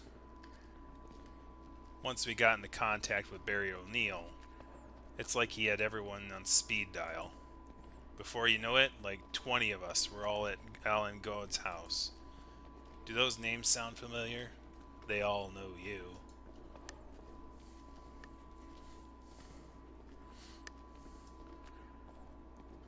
Truth be told, me and Kurt and Andrew barely had to do anything. These people, they had a plan at the ready. All they needed was a little push, a trigger, some certainty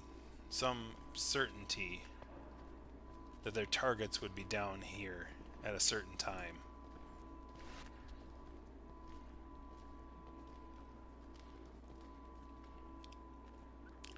You really brought the band back together. Hadn't seen any of these faces in seems like in 40 years. How many bullets do you have in that gun of yours, Grandpa?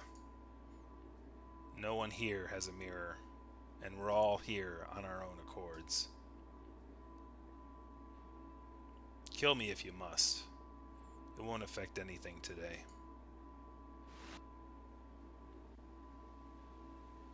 Aren't you clever? I'm afraid I'm out of speeches. You got me good, I'll hand you that. My hat's off to you. My hat's off to all of you. Or perhaps to the universe itself. Put the gun down, Fisher. Shame. A real shame.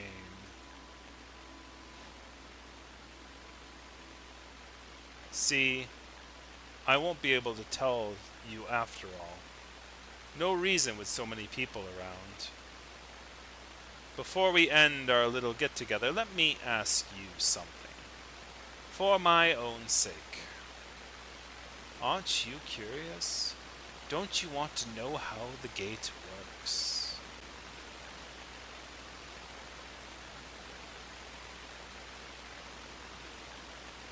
I couldn't care less.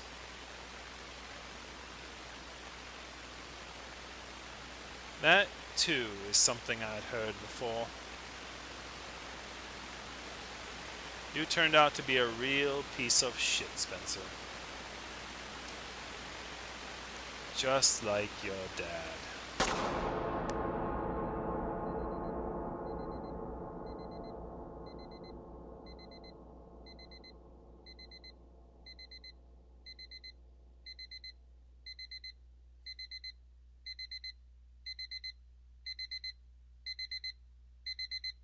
Oh, that was a good ending. Oh, that's it. That's it. That is a good freaking ending. You know, it's kind of crazy because you did notice that in the I would say like that part where it got a little messy there. It did kind of like go like I'm kind of losing the plot a little bit, but then it came around in the end. That was really good.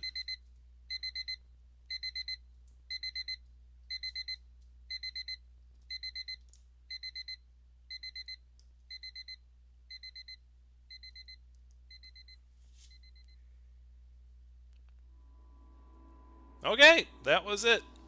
Thanks for Ramir for letting me know that it was nearing the end. Definitely very interesting story. It's one of those things where it's like, some of the scenes may feel like it takes a long time, but it does develop a relationship with the characters, which is especially needed to have emotional weight to the situation. Oh yeah, very much so. Very good writing, very good characters. Very much enjoyed it. I was getting like it was around probably the near the end of the second session into the third where it kind of like felt like it's like, okay, where's the story going? And it kind of felt like it was going nowhere. But I think the ending, like, it very much was needed. It's like it's definitely not chafe after you like think about like how the ending had to come about, and like introducing the group that was involved in the the facility, as it were. But anyways, thank you guys very much for watching. So next week we're going to go back to Cobalt Core and do the voting session for the next for a game that we're going to stream. Well, that was 922.